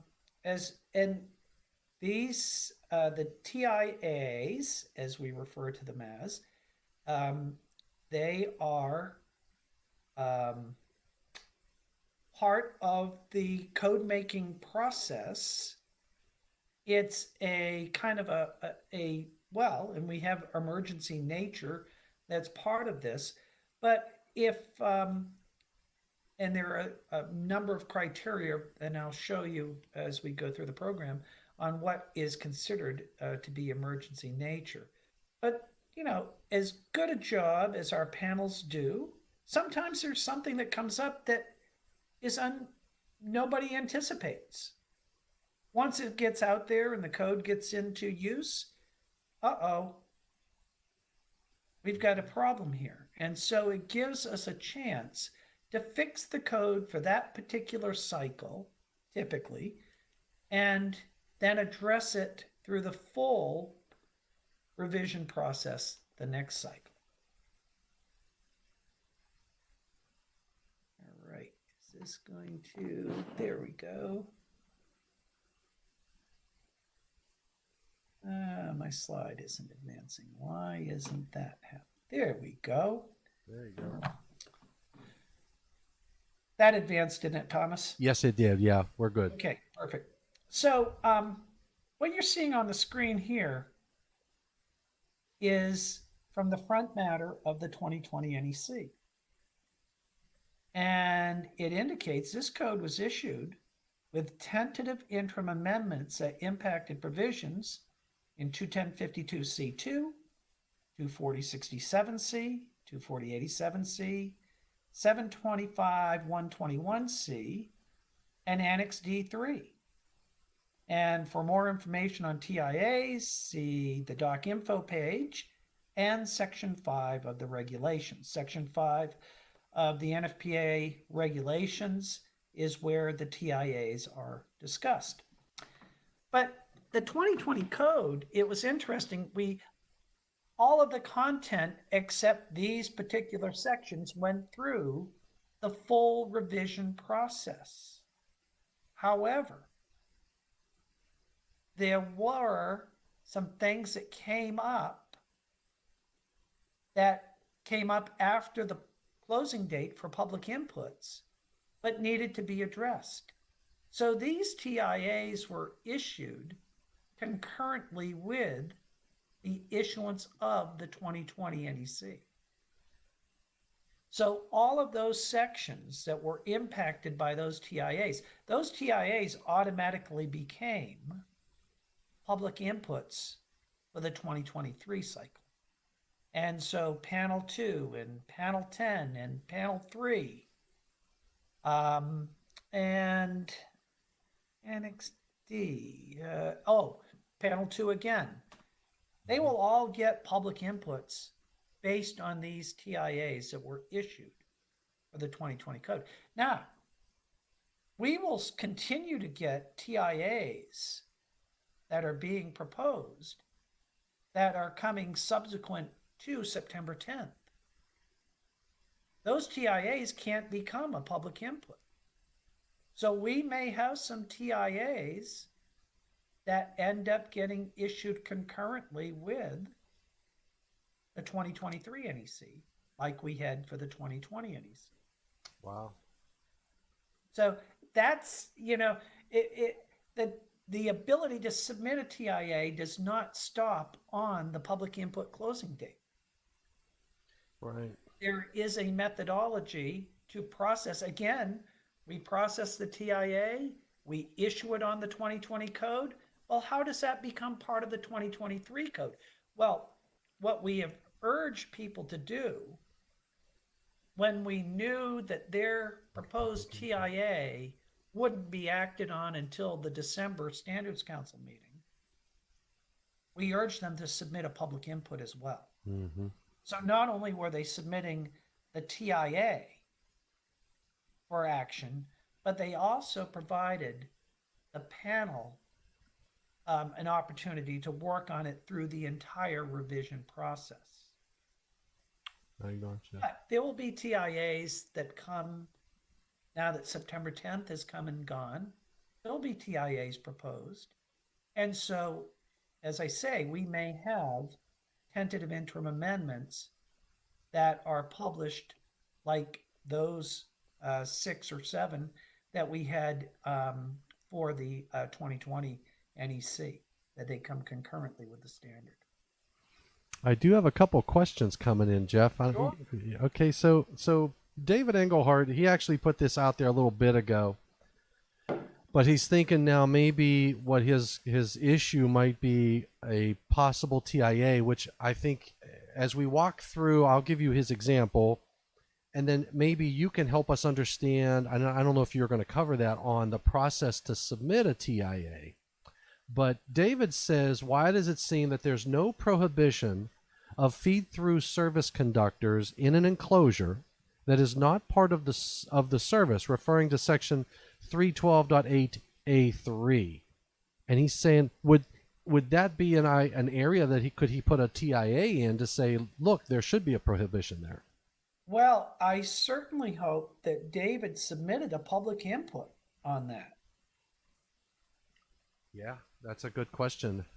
Hopefully he had, did. I don't want to get into the technical merits of this, but we've had from November last year to September 10th for all of those wonderful ideas that the users of the code have to submit those public inputs. So I certainly hope that David did submit a PI to express that concern and to change the code in Article 312. So if he was saying, let's say that he was like, you know what, this he feels that this has a TIA. There's 2 criteria, right? There's one, you have to show there's a that there's a safety concern, and the second, you have to show that there's a sense of urgency or something like that. I can't remember. Well, that's right. And we will talk about You the will? emergency nature. That's But yeah, this isn't something that, oh, well, we should fix the code because it's a good idea. It has to be, there has to be an urgency to it. This isn't put in there as a way to change the code kind of on a whim. And not that David's concern is a whim, but is it a real emergency? And that's one of the fundamental concepts of how TIAs are evaluated.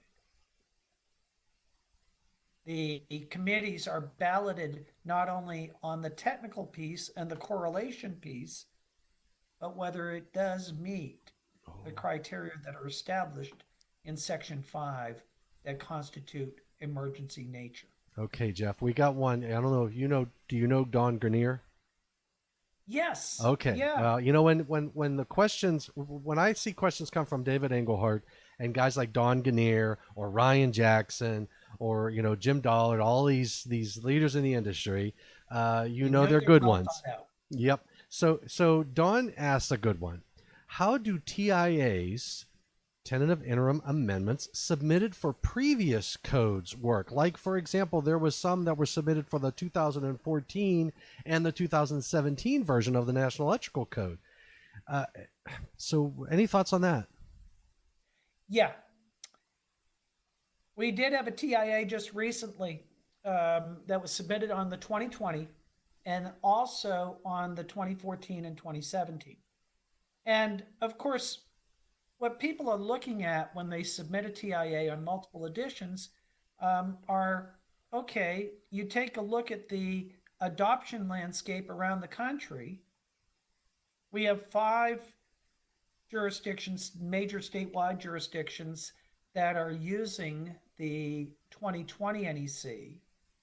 We have 30 some odd, and it's in that 30 range, that are on the 2017 NEC, and we have other jurisdictions on the 2014 NEC. So the submitter's intent here was, based on the adoption landscape, all 3 of these editions need to be amended. The Standards Council typically does not like to do that. And there has to be a compelling reason for the Standards Council to accept a TIA on previous editions and not just the current edition. In this case, the compelling argument on adoption and how it was impacting installations was made. And so it was, the TIA was put out there for the 14, 17, and the 20. Now, what that will do is it will change the language in the 14 code if it is successful. It will change the language in the 17, and it will change the language in the 2020 NEC. There have been public inputs submitted on that particular topic for the 2023 NEC. So we'll probably see something in the 2023 NEC because that TIA is not going to be completed. Mm-hmm. And if it is successful, it won't be completed until well after the submission deadline for public input. So yeah, it is unusual, Don. We typically don't do that. But in this case, the council was convinced that there was an emergency nature in all 3 because it dealt with a definition that existed in the 14, 17, and in the 20 code. Now, Jeff, Tim McClintock pointed out a very important item, and it deals with the adoption of the National Electrical Code. And he says some states and local jurisdictions don't recognize those TIAs when they change the code. They recognize whatever it was that they adopted. And I know in some jurisdictions, they would have to probably initiate some legislature movement to say we're going to adopt that if they would. Yeah, what we, as the standards developer, and we would issue a TIA saying, yes, our standard needs to be fixed. Here's the process. It's met the, TIAs have to receive 75%, not 2/3, but 75, 3/4 concurrence on the part of the involved technical committees. So there's a little higher bar that's set for the TIAs. And so NFPA, just like when we issue the code, we're saying to the public, this is, with this particular TIA, this is now the minimum standard of care. Mm-hmm. Now, from an adoption standpoint, Tim is spot on. And because states and municipalities, counties, they have different processes by which they adopt the code, they're looking at it, okay, at this point in time, we looked at this edition of the code, it didn't have this TIA. We can't change what we have done through our administrative process just because the code has changed. Mm-hmm. However, at NFPA, we look at it, we are doing this, you decide how you want to handle it. But from a standards development standpoint, we're saying, as I mentioned, this is now the minimum level of care or minimum standard of care. You can do what you want with it. It's just like adoption when we see amendments. We put the code out there. We feel that it is the minimum. And when we see amendments that lower that, we don't like to see that. But the states and the adopting jurisdictions, they have a process, and the process of adopting the code is another piece of how it becomes a reality. Okay, so before I get to only one state that I know of, and that was the opinion of the attorney in that particular state, the general counsel, and she said, we will accept anything that is issued by NFPA. That is generally not the case. There has to be a specific process within that jurisdiction to amend what they adopted. So before I get into Ryan's question about the number of TIAs, since we're talking about this, which I think this question from David Williams is in your control, and I think you can speak to it both from a link perspective, your new process, and the existing. And I know you've helped me understand this in the past. That's why I want to relate. I think you're going to do a good job on this one. So when a TIA comes available, my book doesn't have that TIA, right? Right. And right now, at least not the 2020 code, but the 17 code, there's a PDF version that I downloaded, and even online there's a version. So David's saying with Link being real time, how will TIAs be addressed in Link? But I'll ask you too, even if I'm viewing it online, like in the 2020 code, and are TIAs integrated with whatever I'm seeing real time, or do I have to look somewhere else? Couple of things. First off, the digital product that is currently available, Link, and the digital project and Link are updated. The code in those electronic platforms is a living document. And so if TIAs are issued after the publication of the first print edition, the digital products will reflect those changes. Now, I know that this question came up today at a meeting where Link was being discussed with a group of stakeholders, and the question came up, and they are looking at ways to annotate within Link to indicate a section has been issued, a TIA has been issued on a section.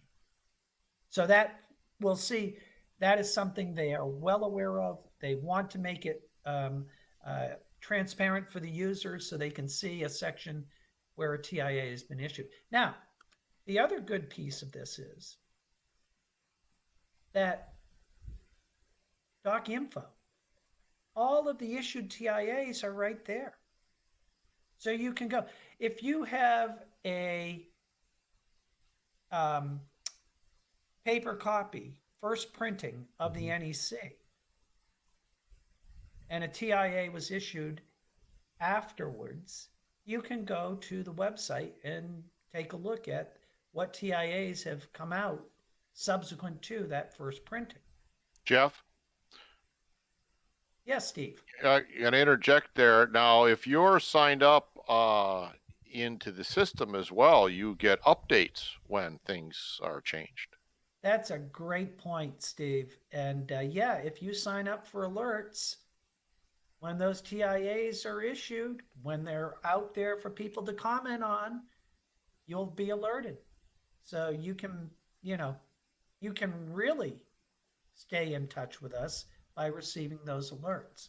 Now, the other thing I wanted to mention, the free access version of the NEC is a static version. Oh. That is the first printing of the NEC. And so that free print or free viewing, free access is not updated. Okay. Yep. That's good to know. But the digital versions are. Excellent. Excellent. Okay. So now let's do. I know you. Can you take one more from Ryan Jackson? Why not? All it's right. good to hear from Utah. So Ryan says, with the current number of TIAs, so apparently there's a few, will there be an emphasis on establishing future effective dates for bigger changes in the 2023 code? No. That was sweet and simple. I think we're not going to change dates. Yeah, I No, think I think he might be referencing there might be. I think there's some TIAs around ground fault because there's some concerns about compatibility. Sure. So I think he's saying, will there be an emphasis? So I agree with you, Jeff. It's not something that you can tell a code panel you need to do something. It's whatever the code panel elects to do, and in some cases, we will put a later effective date for whatever reason. So it's really up to the code panel and public inputs. Oh, I see what Ryan is saying. Yeah. That is a decision the code making panel has to make. It's not something that NFPA, that Standards Administration, is going to say, hey, you need to take a look at putting effective dates. No, that's not our role. Yeah. The code making panels have to do what they are charged with doing within the parameters of the process. And if they feel an effective date is something that is prudent, then they'll do it. And certainly there is precedent for setting effective dates, but if they think that what they're doing needs to be addressed immediately, they won't put an effective date on it. So that's where you have the opportunity, after you've seen the first draft report, provide a comment. Perfect. All right. So I think we probably killed this one already. What is a tentative interim amendment? Not a temporary interim amendment, not a technical interim amendment, a tentative. Well, tentative by definition, it's not certain or fixed, it's provisional. Interim, it only applies to the addition of that particular standard generally. Don's question was, well, you're going back to the 17 and 14. Generally, it's not the case, but in that particular circumstance, it was as I said, the council was convinced it was necessary. The language of the TIA doesn't automatically carry on into the next edition. It needs to be acted on by the technical committee. That's why all those TIAs that were issued prior to September 10th will be on the docket for each of the code making panels. And it does amend the text of the standard that was yielded through the regular revision process. So here's what the emergency nature benchmarks are. The standard contains an error or an omission that was overlooked during a regular revision process. And the new process, there are some errata that have been issued on the 2020 NEC, but there's also some TIAs that are correcting something that the code making panel had their fingerprints on because they voted on it. Now, some of the errata are just a clerical thing that we're fixing. But when a panel in the old process where we had the proposals and comments, we didn't actually see the code language like we do in the new process. And when the committee voted in the old process, they were voting on the that particular action and not necessarily the code language.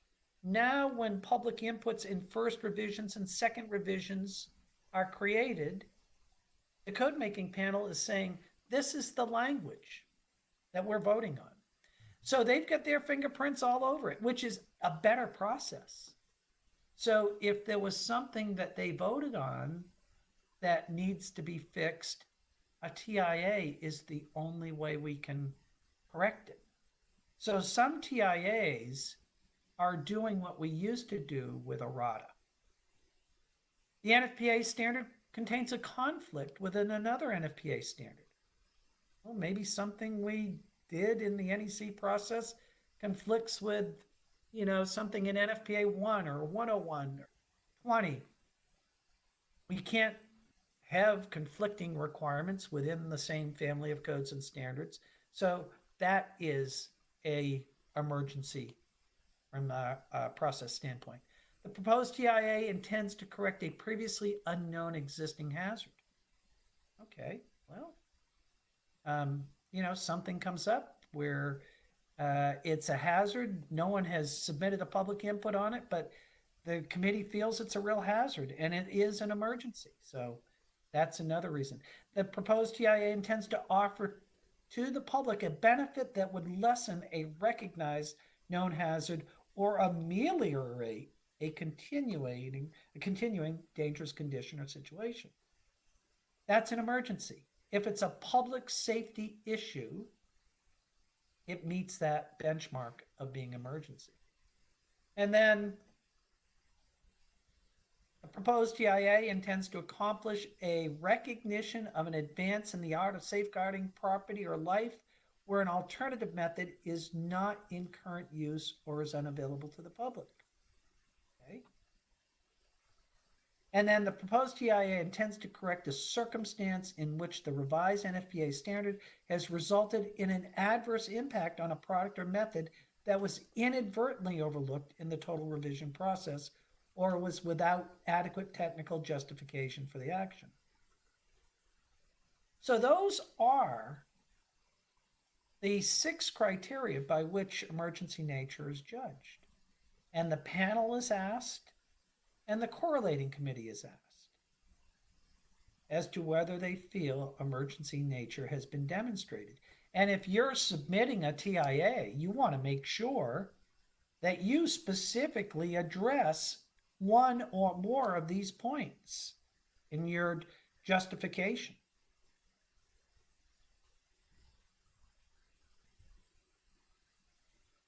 How the TIA is processed. Regulations governing the development of NFPA, that's our Bible at NFPA. That is the way that the methodology that we use for the development of all of our standards. The regs, as we refer to them as. And if we look at section 5, it covers from soup to nuts everything you want to know about a TIA. Who can submit it? Anyone. Content of the proposed TIA. We have to have code language, suggested code language. Preliminary screening, which is done in the NEC process, myself and Don Michelle Bellis and Larry Eyre, chair of the correlating committee. Evaluation of the emergency nature, publication or public comment. technical and correlated committee actions. It goes out to ballot. And as I mentioned, it needs 3/4 and not 2/3. The Standards Council will take a look at the entire package. The balloting on the part of the technical committee, the balloting if there's a correlating committee involved. So those are all things that the council will take under consideration. Effective date, publication of the TIA, applicability, subsequent processing, as far as, what happens as we move down the road with it. And then 512 on exception. And I can't remember what that is. And I don't have the regs open, but we'll move to the next slide. Major steps. The submission, similar to a public input, there's a form. Evaluation by the Standards Council Secretary, again with input from myself and the correlating committee chair. Preparation of the TIA, we make sure that it gets into suitable code language, that it meets the NEC style manual. Publication in NFPA News, also on the doc info page, so the public has an opportunity to comment. The public comment period, action by the CMP and the correlating committee. And then, as I mentioned, the Standards Council is ultimately the body that will issue the TIA based on, or decide not to issue the TIA based on the entire record. So we've got a number of TIAs, and this is a dated slide, but there are some TIAs out there, if you go to the doc info page under the current edition, where they're soliciting public comment. In fact, one of the TIAs, one on 210.8F, the expiration or the last day to public comment is tomorrow. And then there are several others that are up there looking for public comment. But you can see when you go to the TIA, you can view it, see what's being proposed, you get the rationale, and then there's an opportunity at the end of that form, at the end of that sheet, that you can submit your public comment. So what happens after the issuance? The council sets an effective date. The wording of the NEC changes. In the digital product, it is updated. So we now have new code language. But again, the code is a living document. It's just like with errata. Errata are automatically corrected within the digital platforms. And then, as we talked about a little earlier, that Tim had brought up, how it gets handled at the adoption level and the implementation level differs from jurisdiction to jurisdiction. I know that the Mass Electrical Code Committee, Mass Electrical Code Advisory Committee, they will have a meeting. They'll evaluate the TIA. They'll make a recommendation on whether to accept it or not to the Board of Fire Prevention Regulations. And then it's put out there for public comment, and they have a process by which TIAs are implemented. Other jurisdictions have processes. Some jurisdictions just say, no, it is what it is. So how a TIA impacts the end user depends on where the end user is. But from a standards perspective, it is the new tentative interim language within the standard. So how do you view the TIAs? Go to www.nfpa.org. As I mentioned, for the digital subscribers, it's updated at the effective date. The free access version does not get updated. Now, what we've done with the print editions, because the first printing is not the only printing, we will print a number of editions of the NEC. They will be updated. And I have been working with our production staff to better indicate that that is a subsequent printing and not the first printing. So that little row of numbers that you would see on the inside front cover that is going to go away, and we will have better indication and better nomenclature on that inside front cover as to, and also in the front matter, we will update that in the subsequent print editions on what sections were impacted by TIAs in that particular printing of the NEC. Again, there's a doc info page. You can look at the TIAs that have been issued so far on the 2020 NEC. And notice there were 7 that were issued in August. On August 6th, that was the same date that the council issued the 2020 NEC. And then we've had a few more subsequent to that.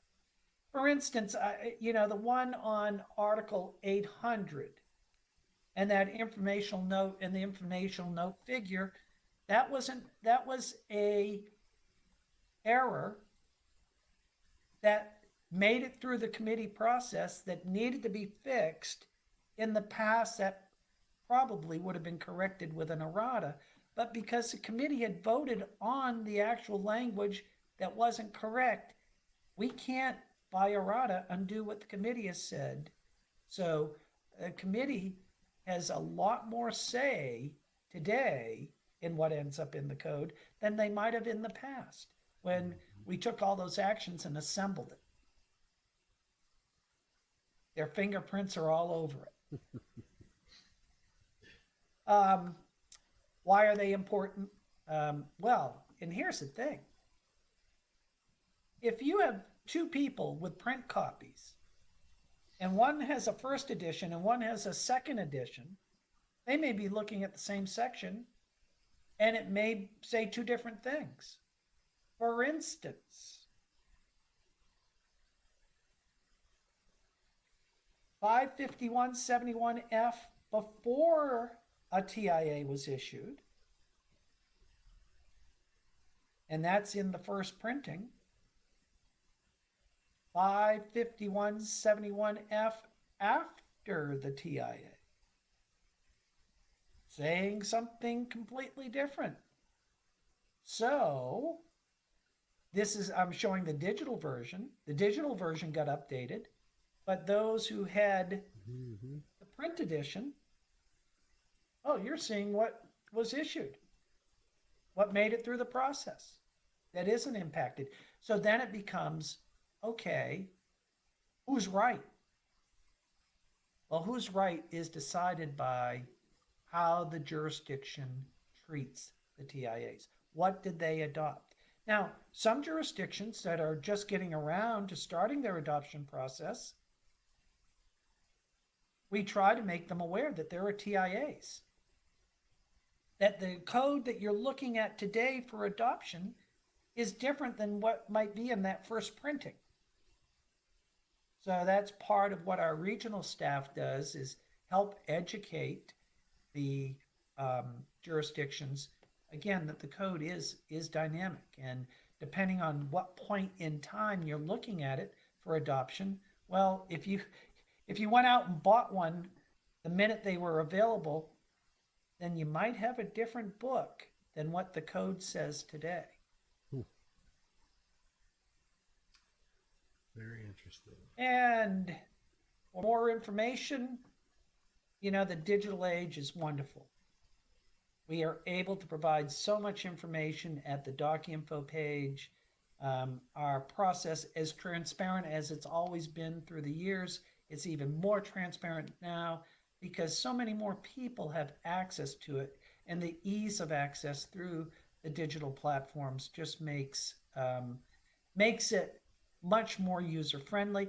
And, I think one of the reasons, probably in addition to COVID, that we had so many public inputs this cycle is because the digital age allows people to engage.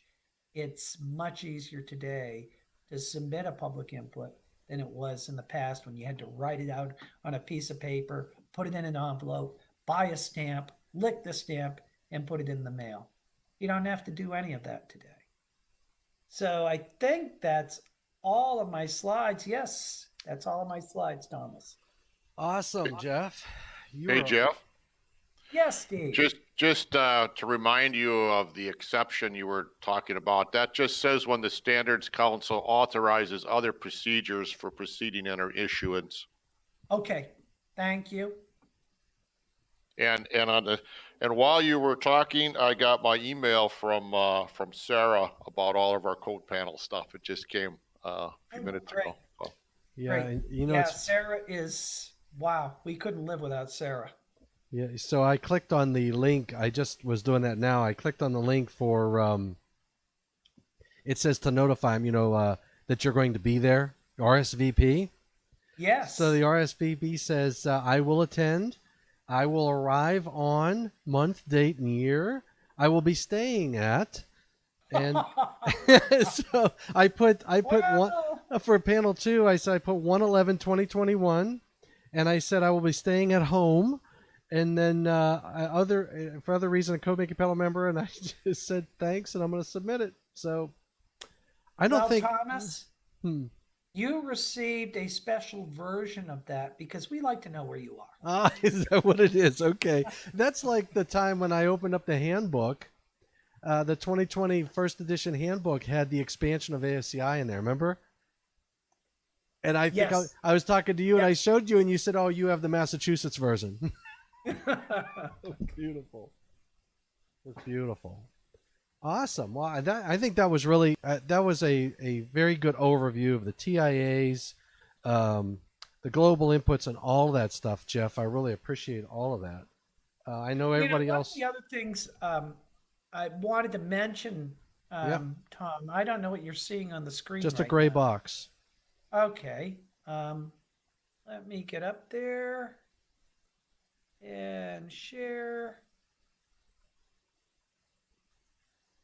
And I think in order to, you have to, oh, there we go. Stop sharing. Oh, there you go. Oh, There we go. okay. Now we got. Okay. But one of the other things I wanted to mention, and it is covered in section 6 of the regulations, from time to time we'll get people who use our TQS platform, the Technical Question Service, whether they're members or AHJs, and they think what they're getting back from NFPA staff is a formal interpretation because it's coming in either an email. We used to write them all as letters, but all that is a staff opinion, and there is a disclaimer on that indicating that it is the personal opinion of the staff, not the opinion of the NFPA technical committees. There is a process by which formal interpretations are processed. Now, they're as rare as hen's teeth in the NEC process. There's not a lot of FIs that have been issued, but section 6 of the regulations is where the process, and there is a process by which FIs are issued or they reviewed and put out to ballot to the technical committee and then perhaps issued. But it doesn't happen a lot in the NEC process. So what do hen's teeth look like, Jeff? What do hen's teeth? I don't know if I've ever seen a hen's tooth, so that's maybe why we have the expression. There you go. That's a good one. I've never been bitten by a hen, but I sure have been pecked by a rooster. There you go. Oh man, that is good. That is really good. He was one mean SOB. Absolutely. Absolutely. So I see we've got a picture up there. We've got who is that there? What photo? Steve? well, that's a handsome Dan Neeser. I was going to say Dan I Neeser. thought that looked like Dan Neeser. And Yeah. is that from QPS? Yeah, QPS. Yep. Yeah, from California. Oh, Yeah. oh yeah. Yeah. Can't think of his name Oh, offhand. He yeah. comes all the time though. Man. He had long hair too for a while there. I think he shaved. Yeah, Yeah, I'm trying yeah. to get my hair as long as his. Yeah. Jeez. Yeah, so we had. So I'm just looking. I'm going to see if there's anybody who has any questions out in YouTube land or Facebook land. I see David doesn't like the fact that the free version of the code doesn't automatically get updated. Elbert from QPS. Albert. Yeah, there you go. Thank you, David. Yeah. Thank you. Yes. You know what's really awesome is when you go to, like, I used to go to all of the western sections. So that was the not southwestern, northwestern, western, southern, eastern. I never got to Canada. And I tell you what, you would see Albert from QPS. You would see the same people over and over and over, and it was just like you go to those meetings for the people. That's for sure. Well, the good thing is Albert would have been happy that we remembered QPS. And Yeah. gave them a plug, that we didn't remember his name. That's right. That's right. You gotta love it. Absolutely. You gotta love it. So, any good questions? Anybody want to dial in? Anybody want to phone a friend? Remember, if you want to get online, I'll call you. Just send your phone number. How about if they know what this location in the picture is, you'll send them some auto fuses. I'll send you a little control panel for fuses. What is that location? Believe that's Arkansas. Is it not that Little Rock? is. Yeah. Or no, Fort Smith. Fort Smith, is that the one right across from the airport, right? I don't know. It's by the river. Hey Tom, I'm a little concerned for your well-being because I don't see any PPE on, and I think you're within the arc flash boundary of the equipment behind you. Okay, Be energized. here's the issue, Jeff. I'm in a residential dwelling unit, so 70E doesn't apply to me. I don't have to worry about it. Yeah, I see you got my guitar right there in there. I want to get that out of there. I don't want anybody looking at my Taylor guitar. But yeah, you're right. I come in, I told these guys, since I've been doing these online things, I need a lot of horsepower. So I come in the house right behind me. I'm in my basement. So I come in the house at 138 kV from the utility from Duquesne Light. I step down to 4160. My computer is water cooled 4160.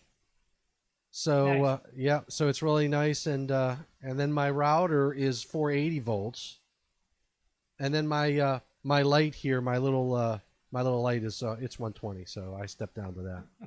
Well, it is a dwelling unit after all. After all, absolutely beautiful. All right, I don't know what Tim McClintock's note was. He says it's chicken. I don't know what that was. What's that? Well, Tim is well known for his affinity for chicken, particularly as a meal. That's right. He does not like chicken. Oh, no. He likes he's it? first in line when there's a banquet and there's chicken being served. Just ask him. Just that. Okay. Now I know where you're coming from. Yes. Absolutely. Oh my! So we got. Let's see. I'm gonna see how many people we have watching us tonight. It's 7:47. That's an airplane. 27 out there on YouTube land. I've got a handful out on Facebook, and I lost my other YouTube channel. So this is what the R&R looks like before. This is a before. That's a picture. before pic, huh? Jeez, that's nice and clean. There. Look at that bar. Wisconsin chapter. Awesome. Felix Sandoval says it's been a great session. He's, I'm glad, Felix, you were able to tune in with us. I'm not sure what time it is in Felix land. He's down in Columbia. I'm not sure of the time zones. Whoa, what's that? Is that what you haul to the western Well, section? yeah. When I was pulling it, that's what we hauled all the stuff in. We had our own, 12-foot tandem axle trailer in order to fit everything in there. Oh, I got a question for this one. Came. Joe Hurdle has a question. He says, Did Jeff answer this electrode question? Hold on. And I totally forgot about you, Joe. So hold on. Here we go. It was stated in the code questions earlier that a 2x2 concrete pad footing with greater than 20 foot of half-inch rebar would not constitute a concrete cased electrode.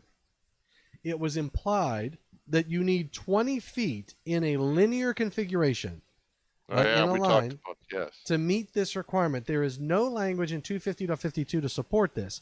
A plate electrode has to expose 2 square feet as an electrode, and this is a plate that is only 1 foot by 1 foot square. A 2 foot by 2 foot pad would have 4 square feet, 2 sides, 8 square foot, and I could place my rebar in 3 layers of roughly 7 feet in length, encased by 2 inches of concrete, 8 inches thick, and all tied together with the usual tie wire. Would this comply with the code requirement? What do you guys think? What do you think? I would defer to any of our good Panel 5 members who are part of the conversation. As staff liaison for the NEC project, it's inappropriate for me to make comments on what Well, we have that's all what the these R&R subject Ranch is matter all. experts That's on. what the R&R Ranch is all about, Jeff. It's inappropriate. Yeah, this is the off the record time to talk. Yeah, and you're being recorded. Yeah, that's exactly. Allegedly. No, we must have some Panel 5 members in the audience. All right. So, is there anybody out there in panel Well, 5? we did have a panel 5 member, but they answered it the way this person didn't like. That's why Oh, they're okay. asking. Well, far be it from me to say something contrary to what our subject matter experts say. So, does anybody else out there have a feeling about this predicament about 2 foot by 2 foot concrete footing? So, Mr. Hurdle, it doesn't sound like anybody on this call, but I don't know if anybody out there has any opinions.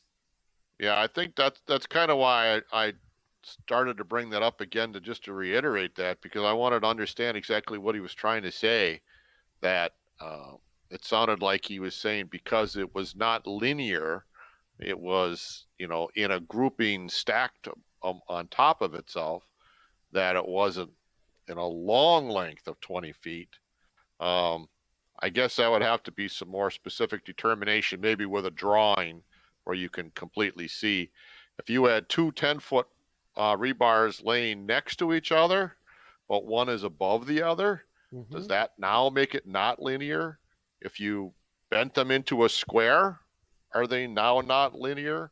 So I think that's the crux of the confusion. Well, and I certainly, and I can take a look, but I certainly hope that if there's something within 250.52 where we could improve the language, that we had some public inputs that came in to do that. Yeah. Yeah, that would be very very nice to get that, to see if there's a public input in there. I'm going to try to See, you're pulling it up there, yeah. Yeah, I was trying to get it in, but what I did was I made that view a lot smaller. So I'm going to move you guys and gals, or you guys, up there. What is that? What are you doing with that? I was showing pictures of Peoria. So had we been to Peoria, because Sue and I were in the scouting area situation. That's you went to the Caterpillar place. You can sit in simulators they have for that. So that's a simulator for a track hole. So that's what you would see out of the screen of your track hole if you were at the Caterpillar Experience Center. Well, that's pretty cool. And they had stuff that you could sit in and things like that. So. We also stopped by the lock and dams, and you could pretend you were driving a towboat down the river and try to get your stuff under the bridge without hitting it. Oh, jeez. You don't want me Oh, driving a tugboat. when we go on these code things, we spend so much time, working on code and diligently, discussing things. You have to relax a little bit on the way there and there and back, or in the evenings.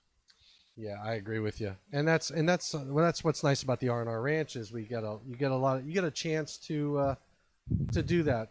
Just take a break, enjoy a beverage, enjoy some free food, and like you say, you mentioned it earlier that there's no. It's not like you say you need to pay to be in the R&R Ranch. It's just a benefit of being at the Western Section meeting. Hey, Tom, can I share my screen? Yeah, please. Do you need me to? Let's see. Right there. Wait, hold on. It's not sharing. Oh, wait, there you go.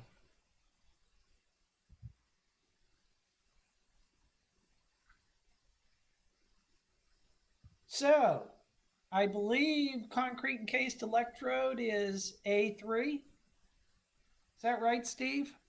I believe so. I don't have my book open. Yeah. Comment is open. So we've got 1, 2, 3, 4, 5 public inputs. Oh, man. Oh, wait a second. Is that the list? This is no, go to 210. Oh, man. Jeff. You're going to stay on after we cut the live feed, aren't you? Oh, man, Jeff. I was like, that was gold right there. A3. A3. Yeah. So we had a number of public inputs. Certainly, I would suggest to Joe that he follow what Panel 5 does on those public inputs, and maybe there's an opportunity during the comment period to submit a comment, and perhaps it would tie in with whatever they do on those public inputs, whether they resolve them, whether they create a first revision, but maybe he can do it and it wouldn't be considered new material because it's relevant to the public inputs that were submitted. Yeah. Yep. And then I'm not. Tom, are you in St. Louis or Busman Lab? No, I'm not in St. Louis. Sounds compliant to me. So Ryan's comment was he thinks it sounds compliant. So if Ryan was the AHJ, he would say, "Go and sin no more." He would let him go. And Don Gannier says it meets the requirements set by the code language. So we've got some Joe Hurdle fans. We've got at least two in his court.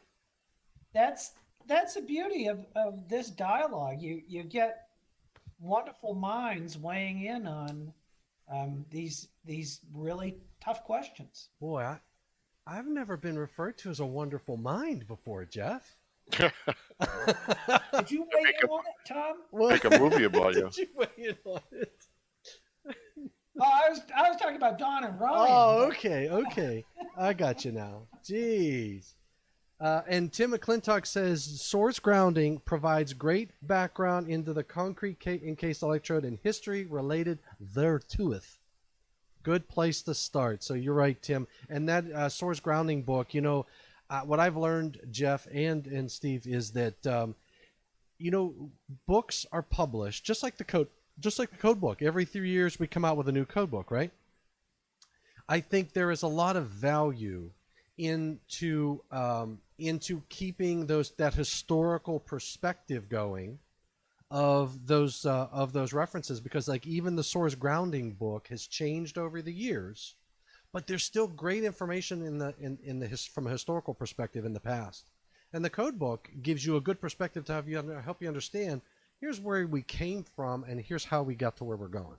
So source grounding book, there's a lot of good versions. You can buy those online and whatnot, and that's still being edited and updated. I think Keith Laughlin just updated it, if I'm not mistaken.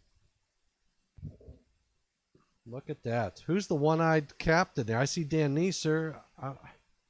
Is that Borgie there? I'm not sure who that is on the bottom right. Well, you got me all screwed up because you're not showing your screen to me, at least. I don't know what Jeff sees.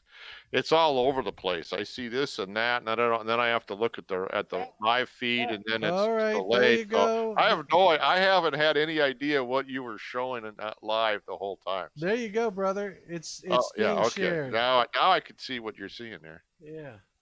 I was moving things around. That was up in North Dakota. Hey, North Dakota. Nice.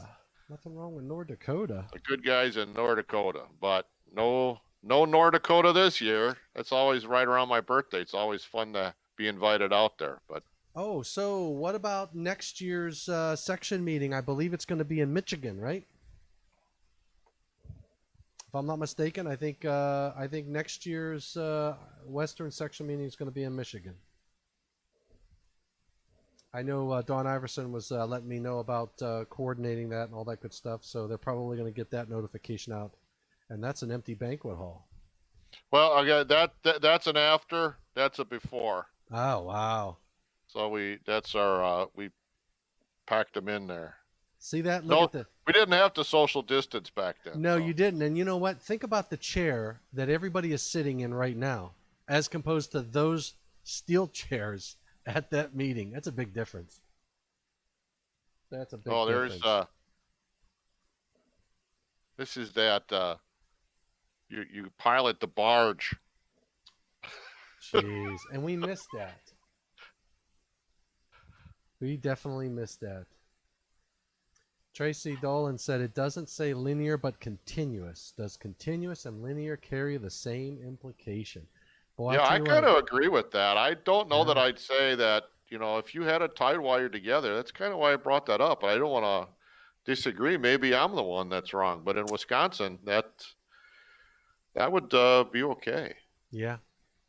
Well, looks like Joe Hurdle has. That's a hurdle to get over, isn't it? I had to say it.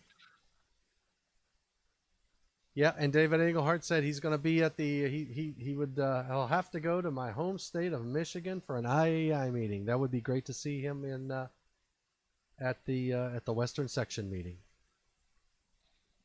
Awesome. All right. Well, gentlemen, what else? I mean, it's 8:01. We've gone for 2 hours, and Larry Ayres said last night. He said he did not think we were going to fill 2 hours, and we did. We fixed and we finished right on time, and we got everything we needed to get across. And it worked out Well, great. this focuses here. That's the original R&R. Oh, is that right? There we go. Yeah. So there's Ron Palm. There's Ron Janikowski. Those are the two original R&Rs. Awesome. So I've got 3 full. Oh, I gotta look. Here's the screen. I'm not kidding. Full pages. These are full. Ron, I says, give me a short bio of the R&R. Oh, Gives me 3 my. full pages.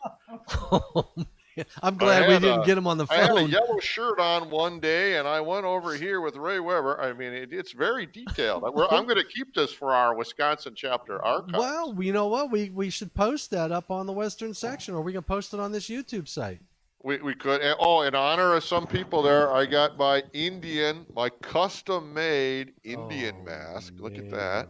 I had to show that. I just got that today. So we could go through some of the stuff here, but I don't know if we have time now that it's this late. Yeah, you know what we can do too. We get done at 4:00 tomorrow, Steve. I could go right on. I have an IEEE presentation. I think it's at 7:00, so we can get back on the R&R Ranch for at least an hour and a half tomorrow. What time? I've got a class at 5:30 my time. Call me sometime when you have no class. Hey, well, some people say you have class. That was a Rodney Dangerfield one. So Yeah. Had No, to be. that's no respect. yeah, no respect. Yeah, I started watching that back to school movie with my son a couple of months ago, and he never saw that, and he doesn't understand the no respect, but he got it now. Yeah. So Jeff, Oh, and I'll tell you, you were asking the other day. I am now finally joined the Grandpa Club. I'm an congratulations. actual grandpa. Congratulations.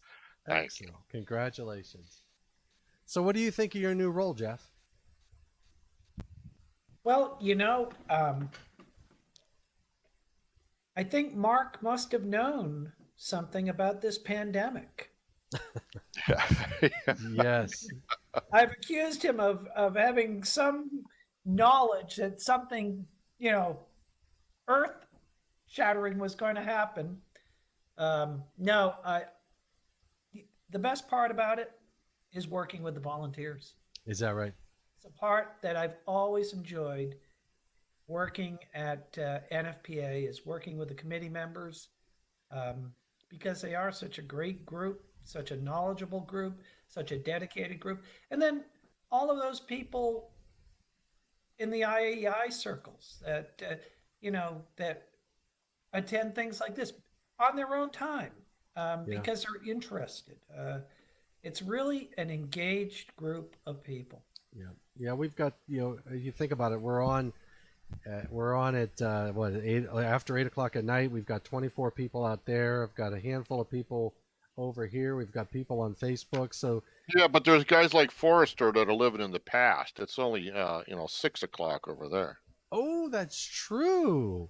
That's right. This is the western section. I'm living in Eastern Zone. Man.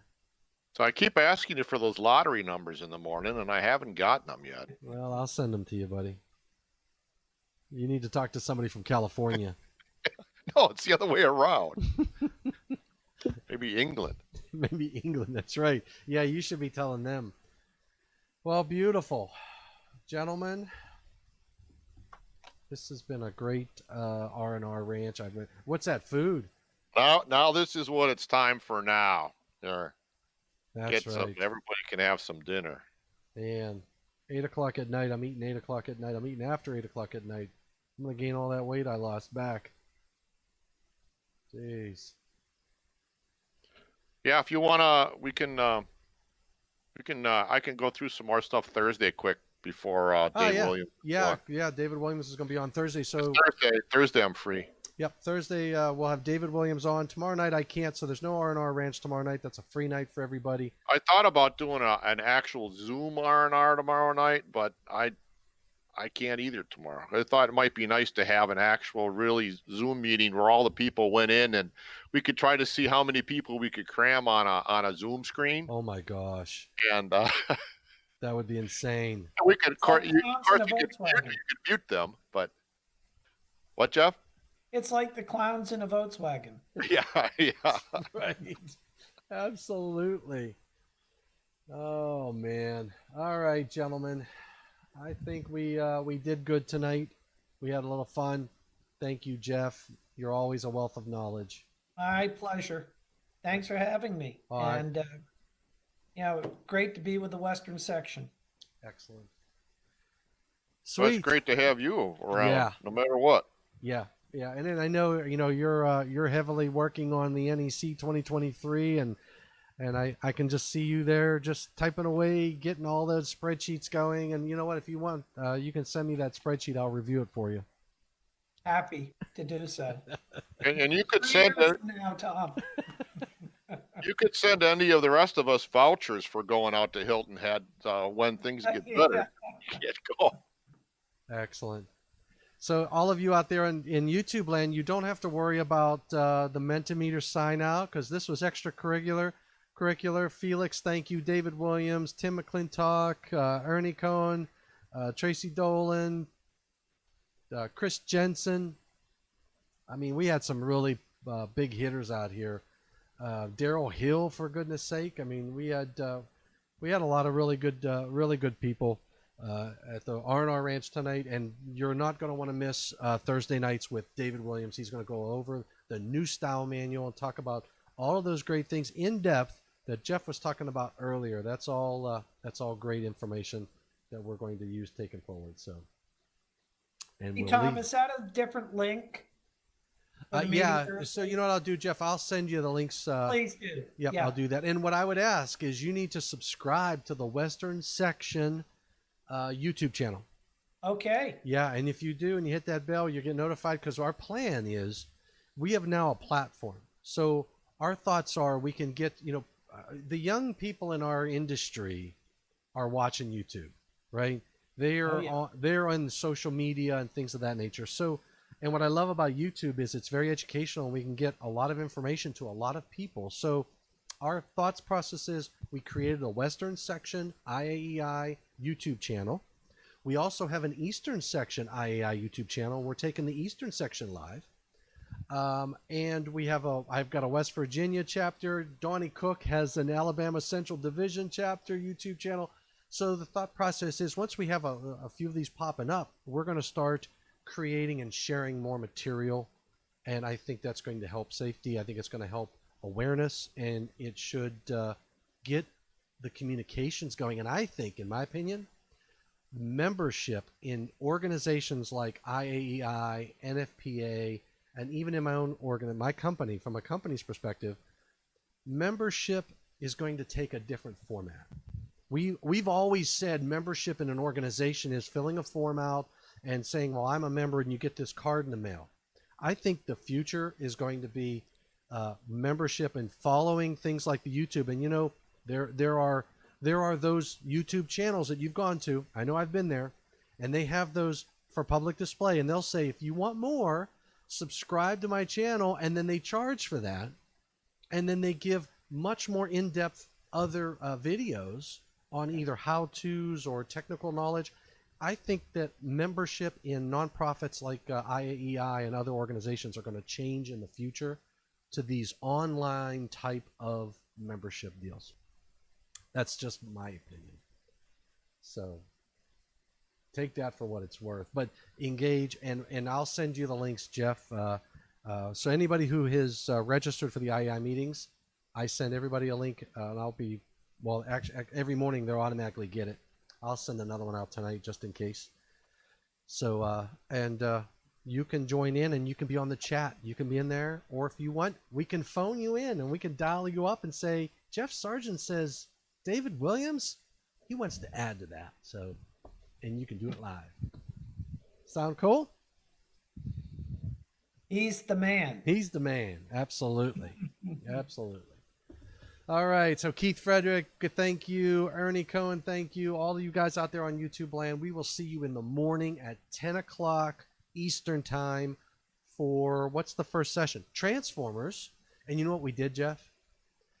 We booked Joe Andre, West Coast, at 10 o'clock in the morning. And you know Joe, he's not a morning guy. So he's like, how the heck did you book me at 7 a.m. his time? That means he's got to get up, get dressed, probably put on whatever he's probably going to put his outfit on and get going. There it is. Basic Transformer Installation Requirements by Joe Andre. Well, you know what I would say to Joe? What's that? Joe, sometimes I sleep in too. There you go. There you go. I love it. All right. Thanks, Jeff. Thanks again. All right. And you Thanks too, for having me. Bye now. All right. Take care. See you, Good night. Jeff. We'll Bye, see you. Steve. See you, Jeff. Awesome. Well, that was good. Thanks, guys. And I'm going to shut this feed down now that we've lost Jeff Sargent. We enjoyed and we had a lot of fun, didn't we, Steve? Yes, And I think so. yeah. Oh, yeah. I think others thought so as well. Absolutely. Yep. So Ernie Cohen said he had a good time, really enjoyed the online activity. So, boom, baby. Thank you.